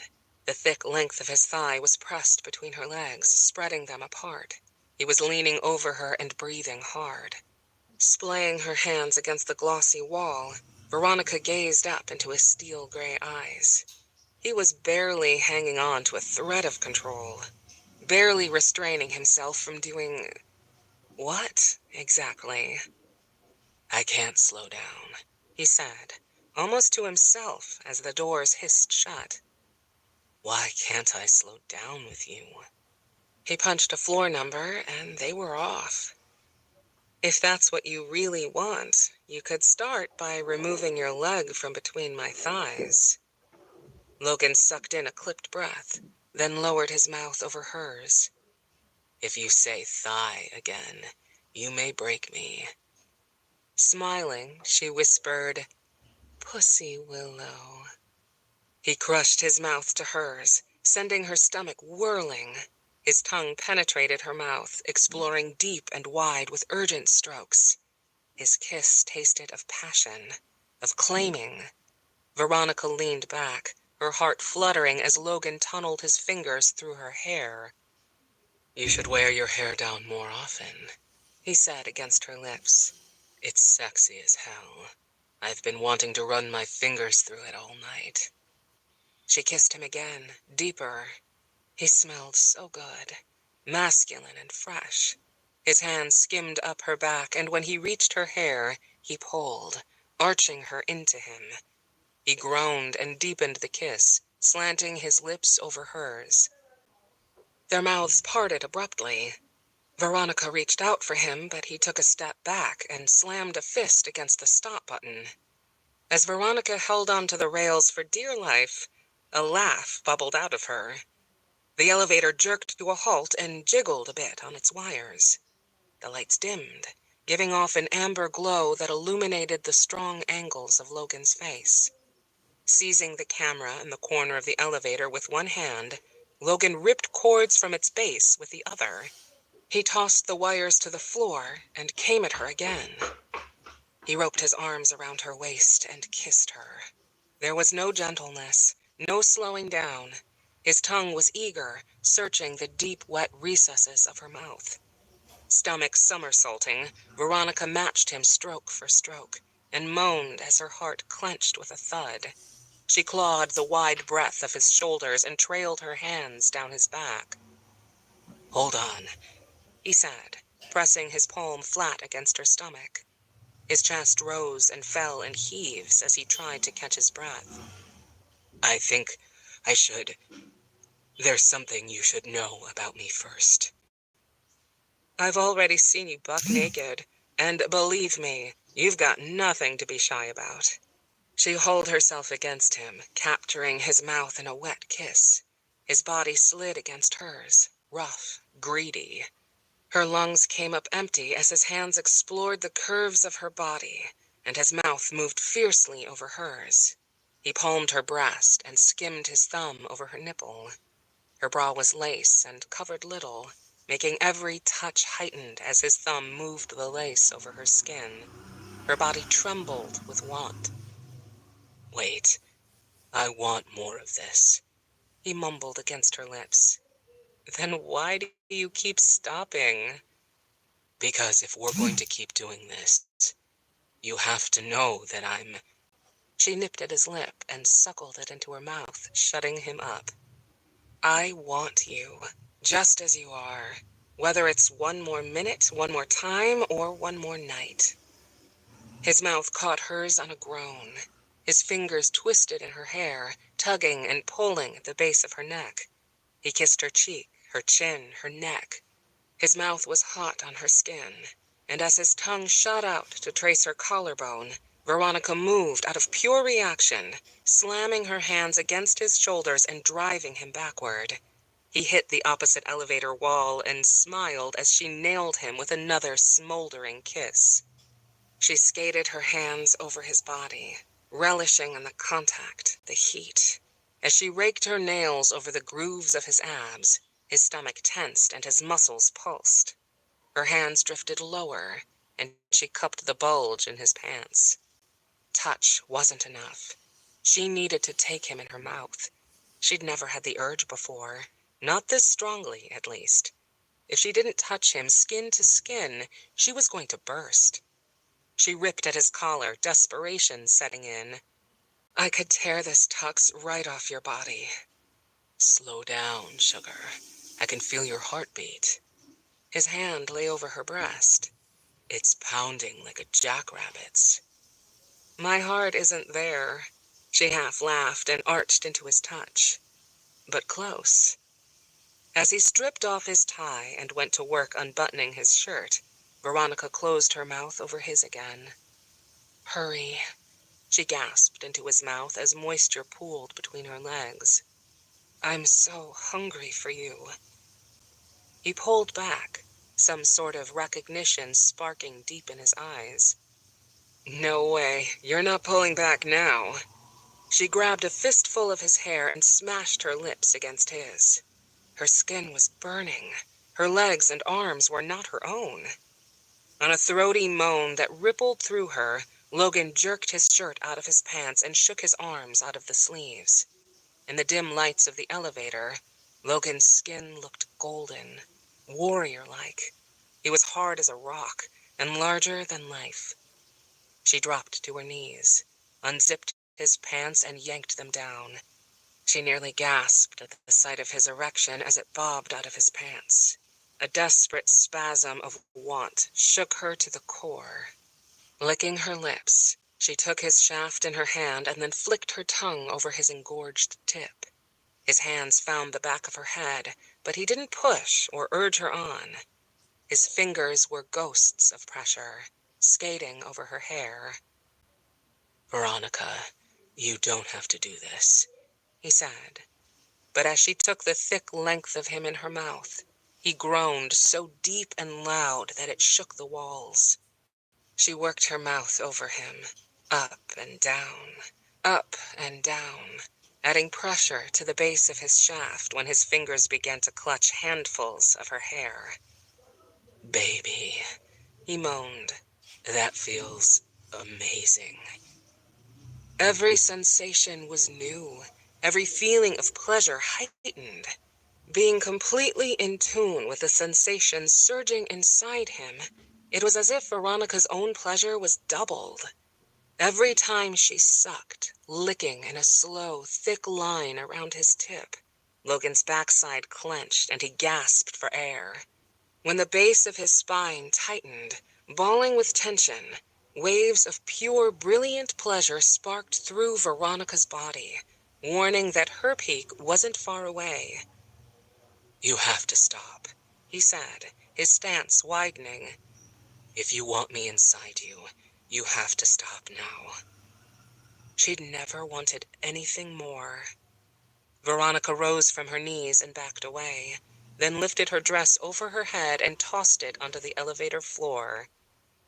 In the few seconds it took her to strip down, Logan had removed a condom from his pocket. He rolled it over his shaft, then shoved the foil wrapper back in his pants. "Can't ever be too prepared," he said, smirking. This time it was Veronica who made the move. She charged at him and gave a little jump, wrapping her legs around his waist. Scooping her into his arms, Logan squeezed the round of her backside and lifted her higher so her breasts were nearly in his face. She threw her head back and moaned. He hadn't even touched her yet, and the delicious pressure in her core was already building to a crest. He spun around and pinned her against the wall. She let her arms go slack around his neck and lowered herself over him. When their bodies came together, they both cried out. He lifted her hips and used the wall for support, pounding into her, burying himself deep inside. "Veronica," he said through clenched teeth. He went rigid, his thrusts shorter and tighter. "I want you. Longer than one more night." Using the rail for balance, Veronica rolled her hips over him. His fingers gouged into her backside as he held her, poised exactly where she needed to be. "You have me," she said. "I'm yours." As he thrust into her one last time, he emptied himself, his entire body convulsing in waves of sharp pleasure.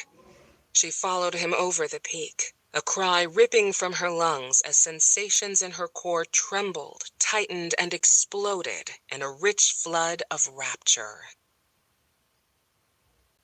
Chapter 12.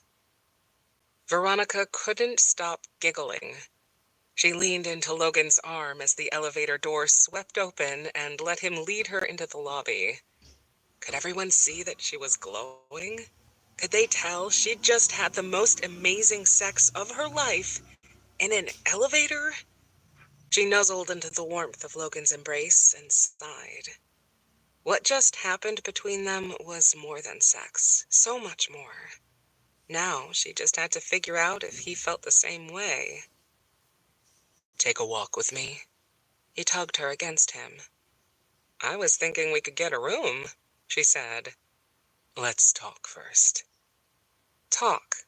The hairs on her arms stood on end. "Sure." They strode past the doors to the ballroom, and Veronica peeked inside. The groom was on his hands and knees, crawling up the bride's dress to snatch her garter between his teeth. Classy. Her head was thrown back as the DJ played Queen's "Another One Bites the Dust." The bride had planned an elegant wedding, and the groom had asked for something that would impress his friends. Looks like they'd each gotten what they wanted. As Logan held the door open for Veronica to pass through, he said, "There's something I think we need to talk about.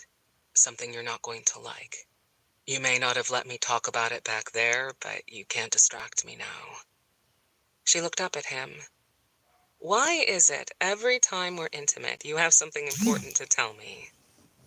His hand slid to her waist. "Promise me you won't be angry. And promise me you'll let me explain before you take my head off." "I'm not promising any of those things." She stopped and turned to face him.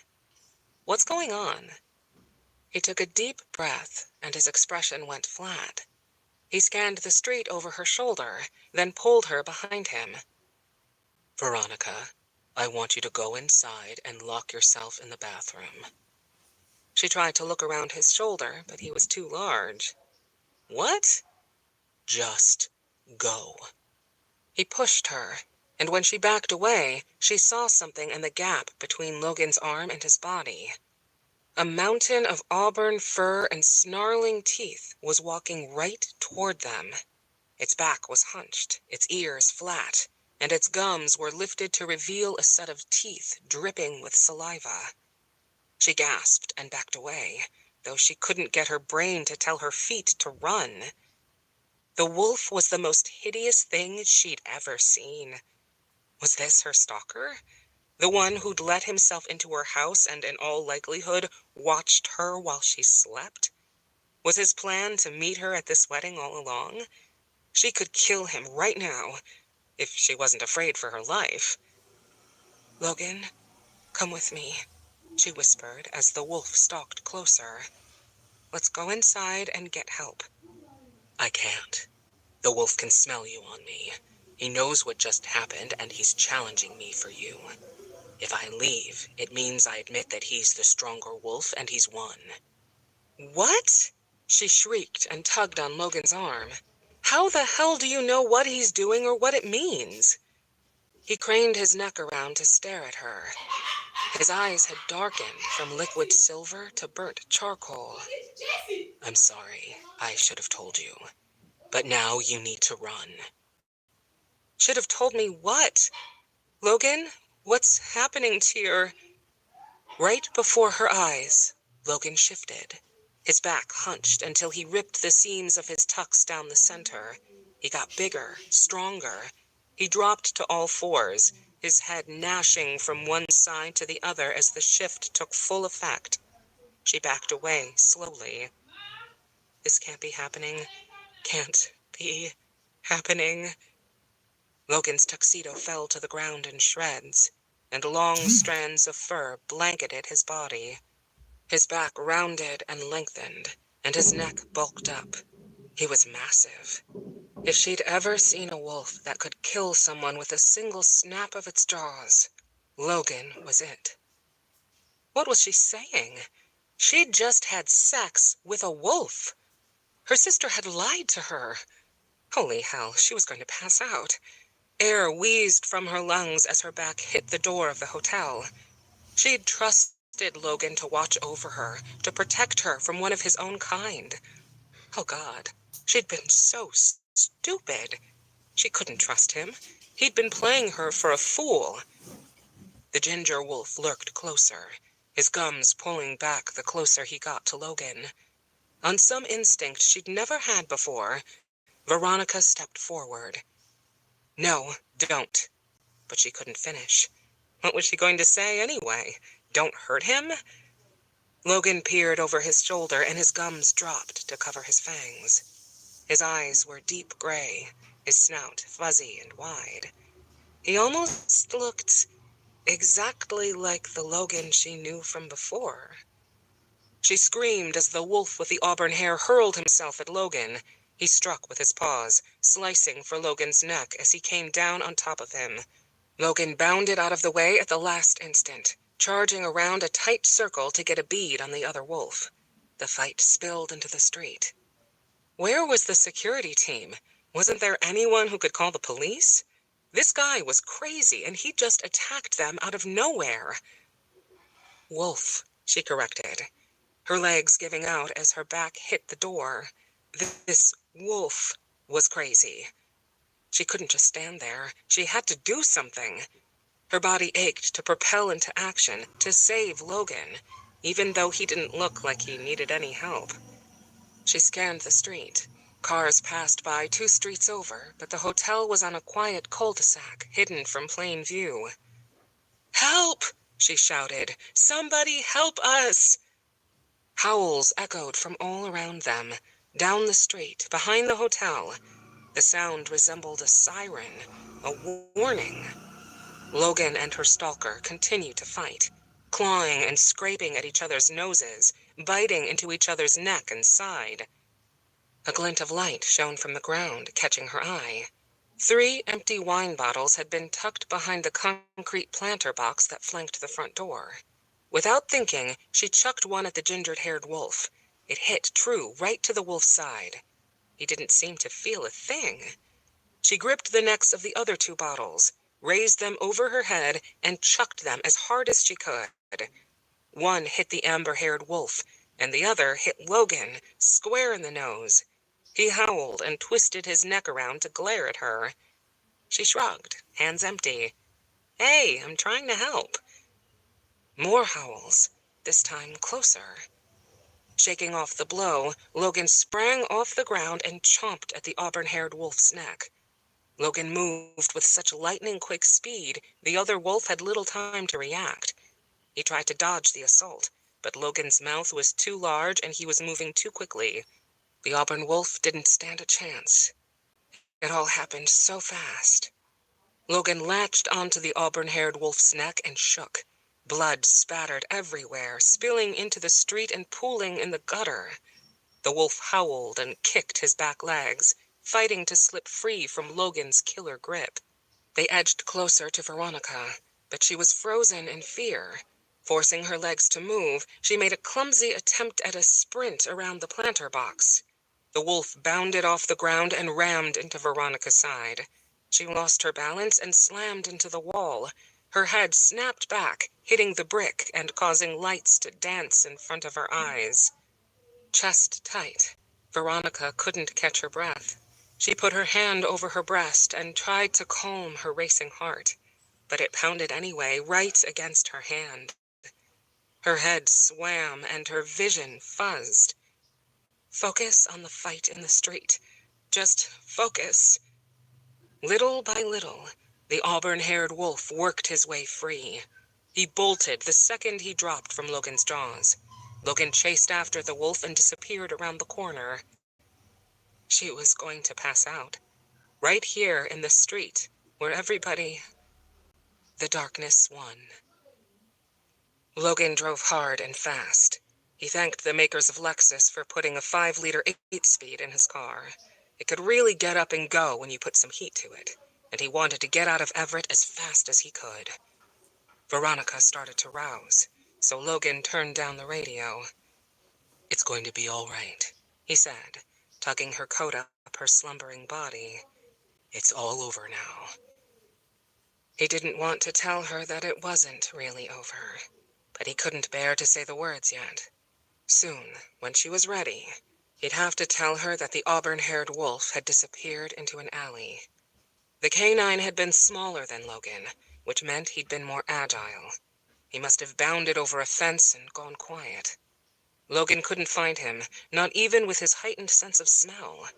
It had struck Logan as odd, until he realized that he'd just had sex with Veronica, and her scent was still all over him, clouding his other senses. I was blind. So fucking blind, Logan muttered to himself. He shook his head and tunneled his fingers through his hair. Damn it, he should have been mine. He was right in my hands, toying with me. As long as the coward kept using the postal service to relay his messages, there was little Logan could do to track him down. There was never a return address, and the envelopes smelled clean, besides the trace of hand sanitizer from the mailman's hands and a hint of glue. He should have been trying harder, been more alert, stayed up all night to see if her home was being watched. He should have slept with her, alongside her, so that she'd never be alone, not for a single second. He should have. He could have. There was too much, and he'd done too little. The stalker had come too close. Exiting the freeway 30 minutes later, Logan drove quickly through the neighborhood, watching for signs of being followed. There was no one there, nothing out of the ordinary. He pulled into the alley behind his house, pressed the garage door opener, and drove inside. After the stalker had let himself into Veronica's house and invaded her personal space, there was no way Logan was taking her back there. Besides, he had a better chance at protecting her on his turf. She was going to have a ton of questions when she woke up. What happened at the wedding? Why didn't he tell her that he was a werewolf? Why did his sister and Jake keep the truth from her too? They'd have to answer for themselves on that one. Logan lifted Veronica from the car and carried her inside. Clamoring to get through the door, Fang barked and jumped.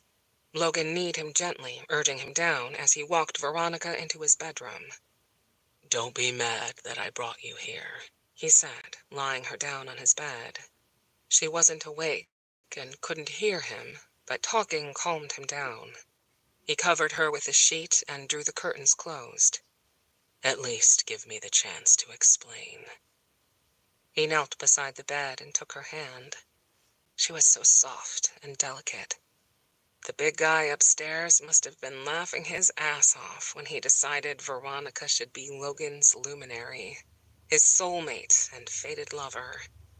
Even if Logan wanted to be with Veronica for the next 1,000 years, she was human and would have to be bitten by a werewolf in 2 different pulse points to become a turned wolf and join their pack.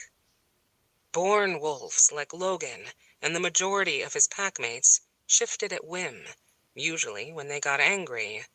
Turned wolves, however, shifted at the full moon. They were different, yet shared the same traits. 2 wolves from different breeds. If Veronica was bitten and turned, like what happened to her sister, Logan and Veronica would be together, and she could be accepted into the Seattle wolf pack. But he was getting ahead of himself, wasn't he? Veronica hated wolves. She wouldn't want to be with him. In her eyes, he was a monster. She'd already said as much. I promise to tell you everything. He lowered his head to her hand, touching his forehead to her knuckles. I think I can handle it if you decide to walk away at the end of all this, he whispered. All I ask is that you don't hate me. Chapter 13. Dog breath. There was a seriously bad, gagging amount of dog breath fanning over her face.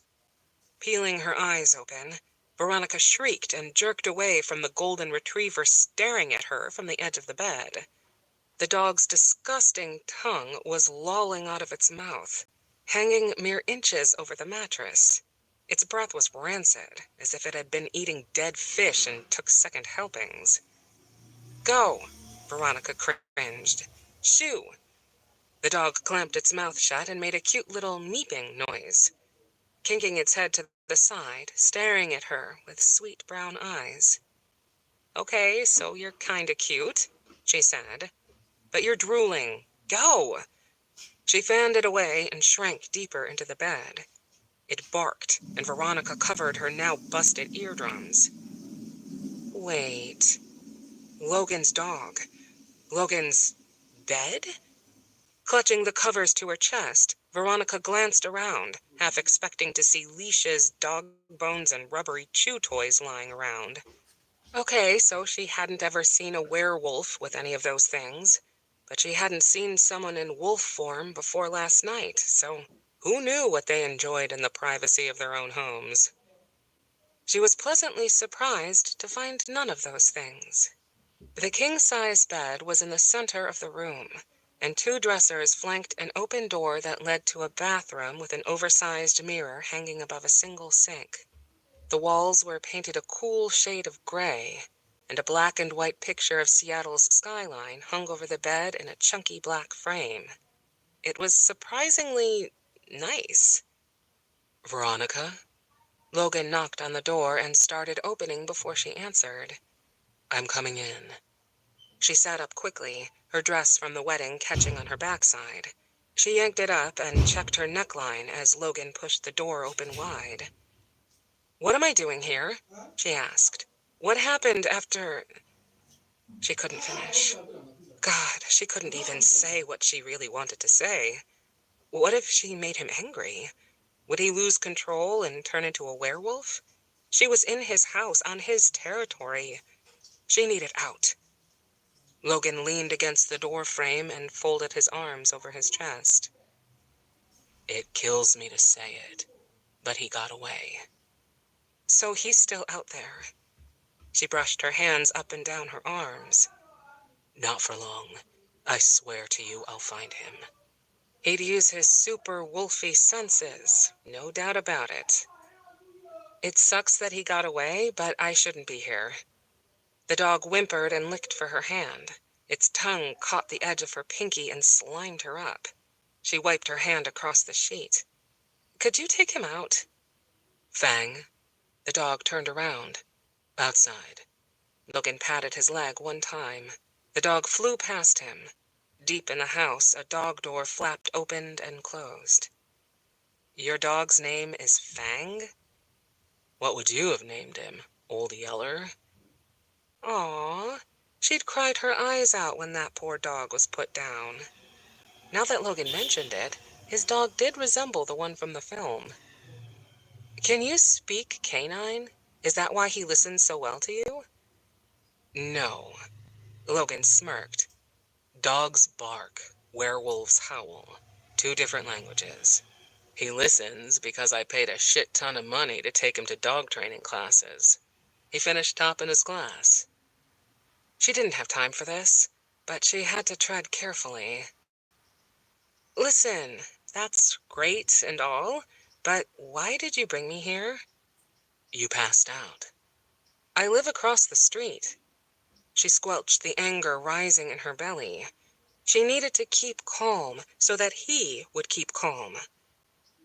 "Why didn't you take me home and put me in my own bed?"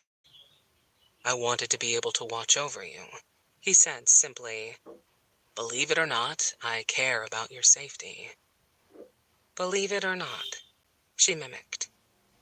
"I made you a reservation at Hotel Monaco in the financial district." "Fancy." "It's under my name," he said. "So if anyone calls to see if you've checked in, your name won't pop up. They already have my card on file. All you have to do is show them your ID and request a key." "You're not paying for my room." Veronica popped out of bed, dragging the sheets with her. She kicked them aside and brushed past him. "I need to get out of here so I can think straight." "So that's it?" he said, following her out the front door.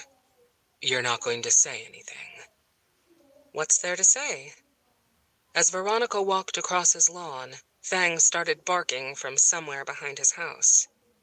"You're clearly a dog person, and I'm clearly not. That's all there is to it." Glad to be putting space between them, Veronica marched across the street, spotted her car parked in her driveway, and stopped.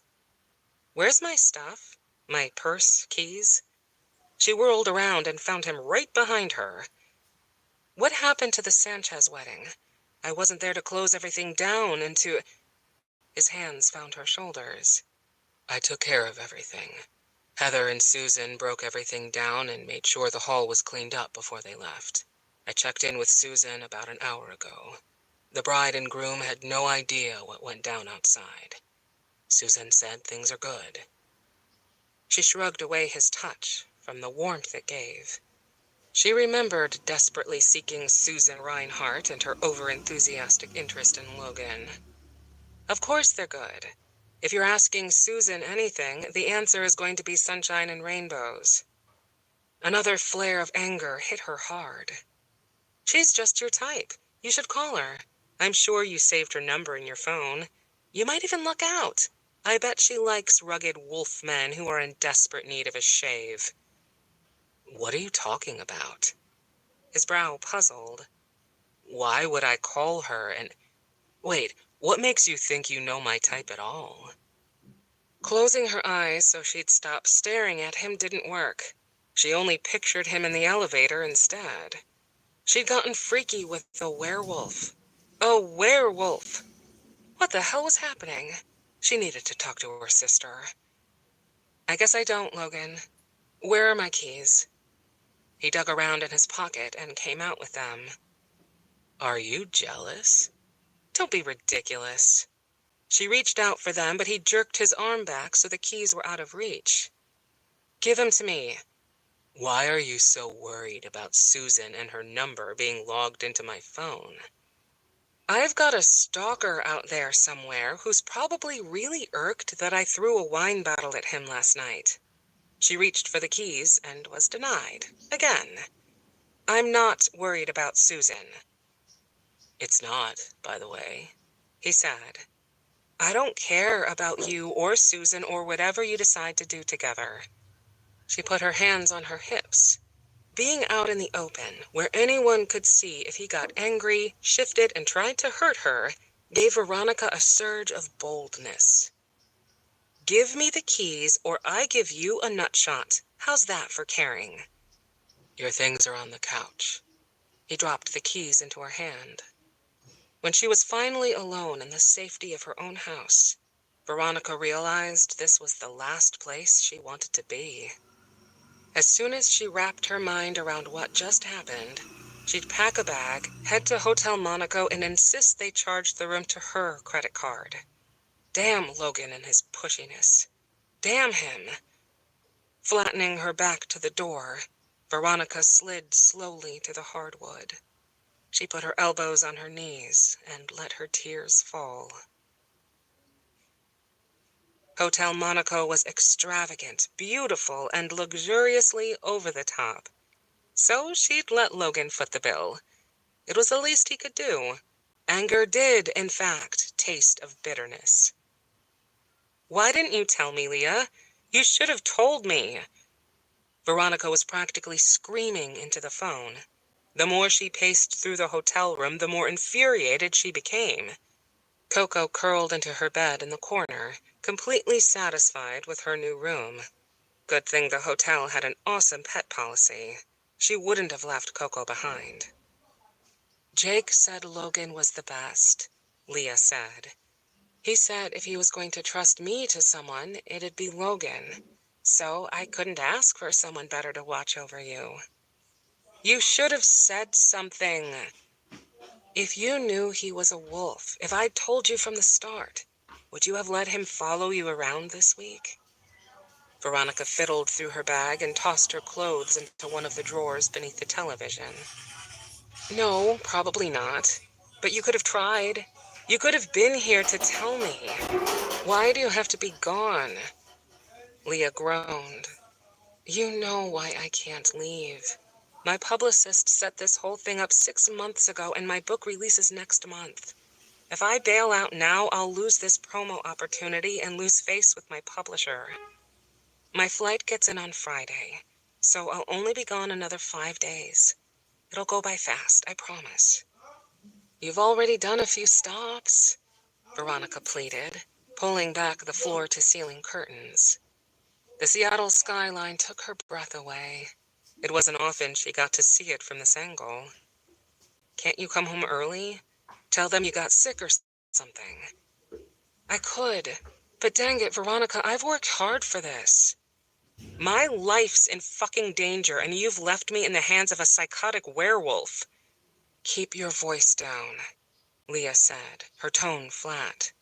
You'll wake the people in the room next door. The werewolf lives next door, Leah. He lives right across the damn street. She was really steaming now, charging from bathroom to windows. Coco gave a good stretch and coiled her feet around the front of her. Oh, did not have a care in the world.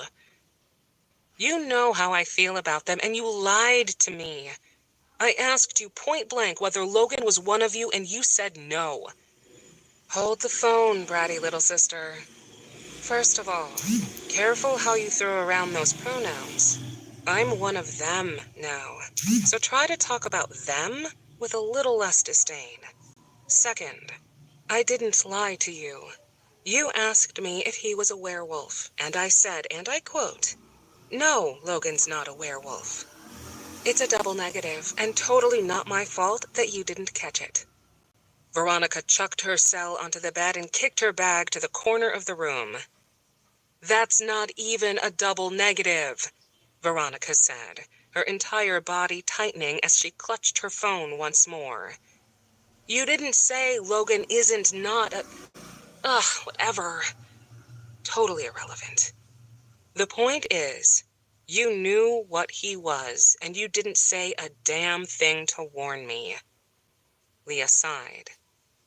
I guess I didn't think you were going to take it this hard. I mean, so he's escorting you to things and following you around. As long as he's not getting angry with you or crossing some sort of line, I don't see the problem. Words sat unspoken on Veronica's tongue, and silence stretched between them. She dead-bolted the door and put on a pair of flannel PJs buttoned to the top.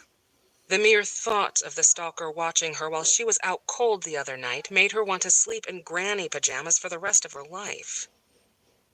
V? Leah's voice was soft, questioning. Did you... Tell me you and Logan didn't... Veronica nodded and smacked her hand against her forehead. No, Veronica! Leah hadn't even seen Veronica's reaction, but she knew the truth. You never do things like that. What were you thinking? I don't know. Veronica jumped into bed and buried herself far beneath the covers. I told you that you should have said something. Well, I didn't think you were going to hop in the sack with Logan. That's so not like you. Veronica and Logan? Jake's voice blared from the background. And we're paying him while he sleeps around with your sister. Tell him I want my money back. Jake, Leah hollered. Okay, then tell him that he should be paying us. He hollered back. What the hell was your sister thinking? God, Veronica couldn't disappear fast enough. My sister? Leah turned on him, hollering over the line. What the hell was your boy doing? Isn't that what you call him? Your boy? You better get your boy in check. Leah, I'm hanging up, Veronica said, barely repressing an embarrassed groan. I can't listen to this anymore. I'm in room 1312 if you need me. We'll talk more when I get back. Jake has been in touch with Logan every day about what's been going on with the stalker business.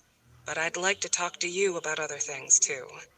My plane lands Friday, right before the rehearsal dinner, and that's only 5 days from now. Just lie low until then. But don't forget to pick up my wedding dress for the final fitting.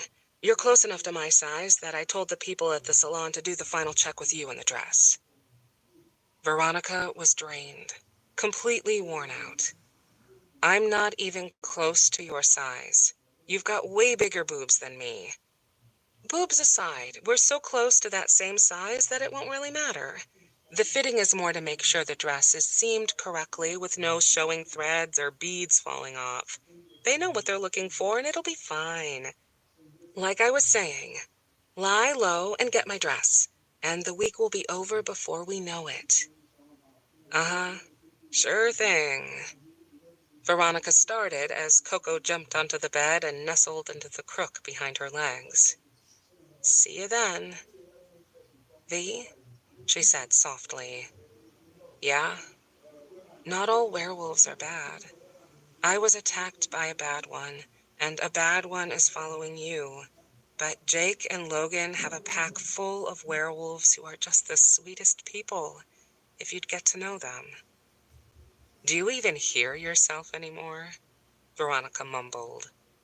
If you gave Logan a chance before you found out he was a wolf, what's changed so much between then and now? Everything, Veronica said, and ended the call. Chapter 14. Bright and early Monday morning, Veronica waited in the lobby of the hotel for the valet to bring her car around. She was more nervous to be on her own than before. Since the attack, she couldn't shake the feeling that the stalker was closer, watching her at all times. Maybe she was safe here. Maybe he wouldn't be able to find her if Logan's name was the one attached to the reservation. It was the only thing keeping her nerves in check. As her Lexus pulled up in front of the hotel, Veronica walked out and met the valet at the hood.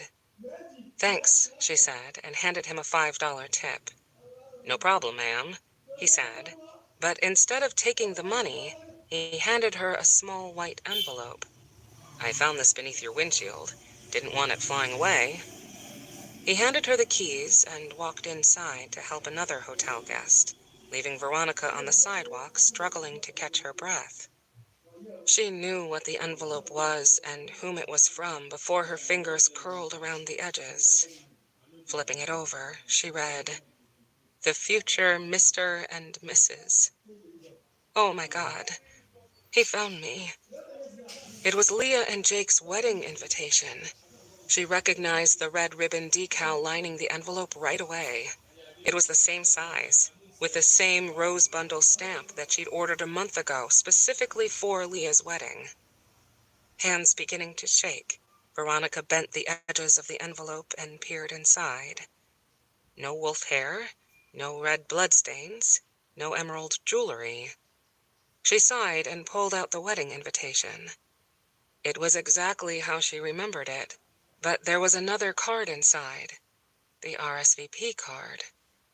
Slowly, she pulled it out. The "will attend" line was checked, and written at the bottom of the card was the word, soon. Damn it all to hell. Veronica hopped into her car and put it in gear. Was the stalker watching her now, waiting for her to leave so he could follow her to her next stop? She checked down the street, scanning both directions. Nothing. She glanced in the rear view. Everything was quiet. Without thinking, she dug her cell phone out of her purse and started scrolling for Logan's name. No. What was she thinking? Were her instincts totally out of whack? She'd have to take care of herself, look over her shoulder everywhere she went. Maybe after the dress fitting, she should buy a can of mace or a knife. Better yet, maybe she'd stop by an ammo shop and see if they stocked tasers.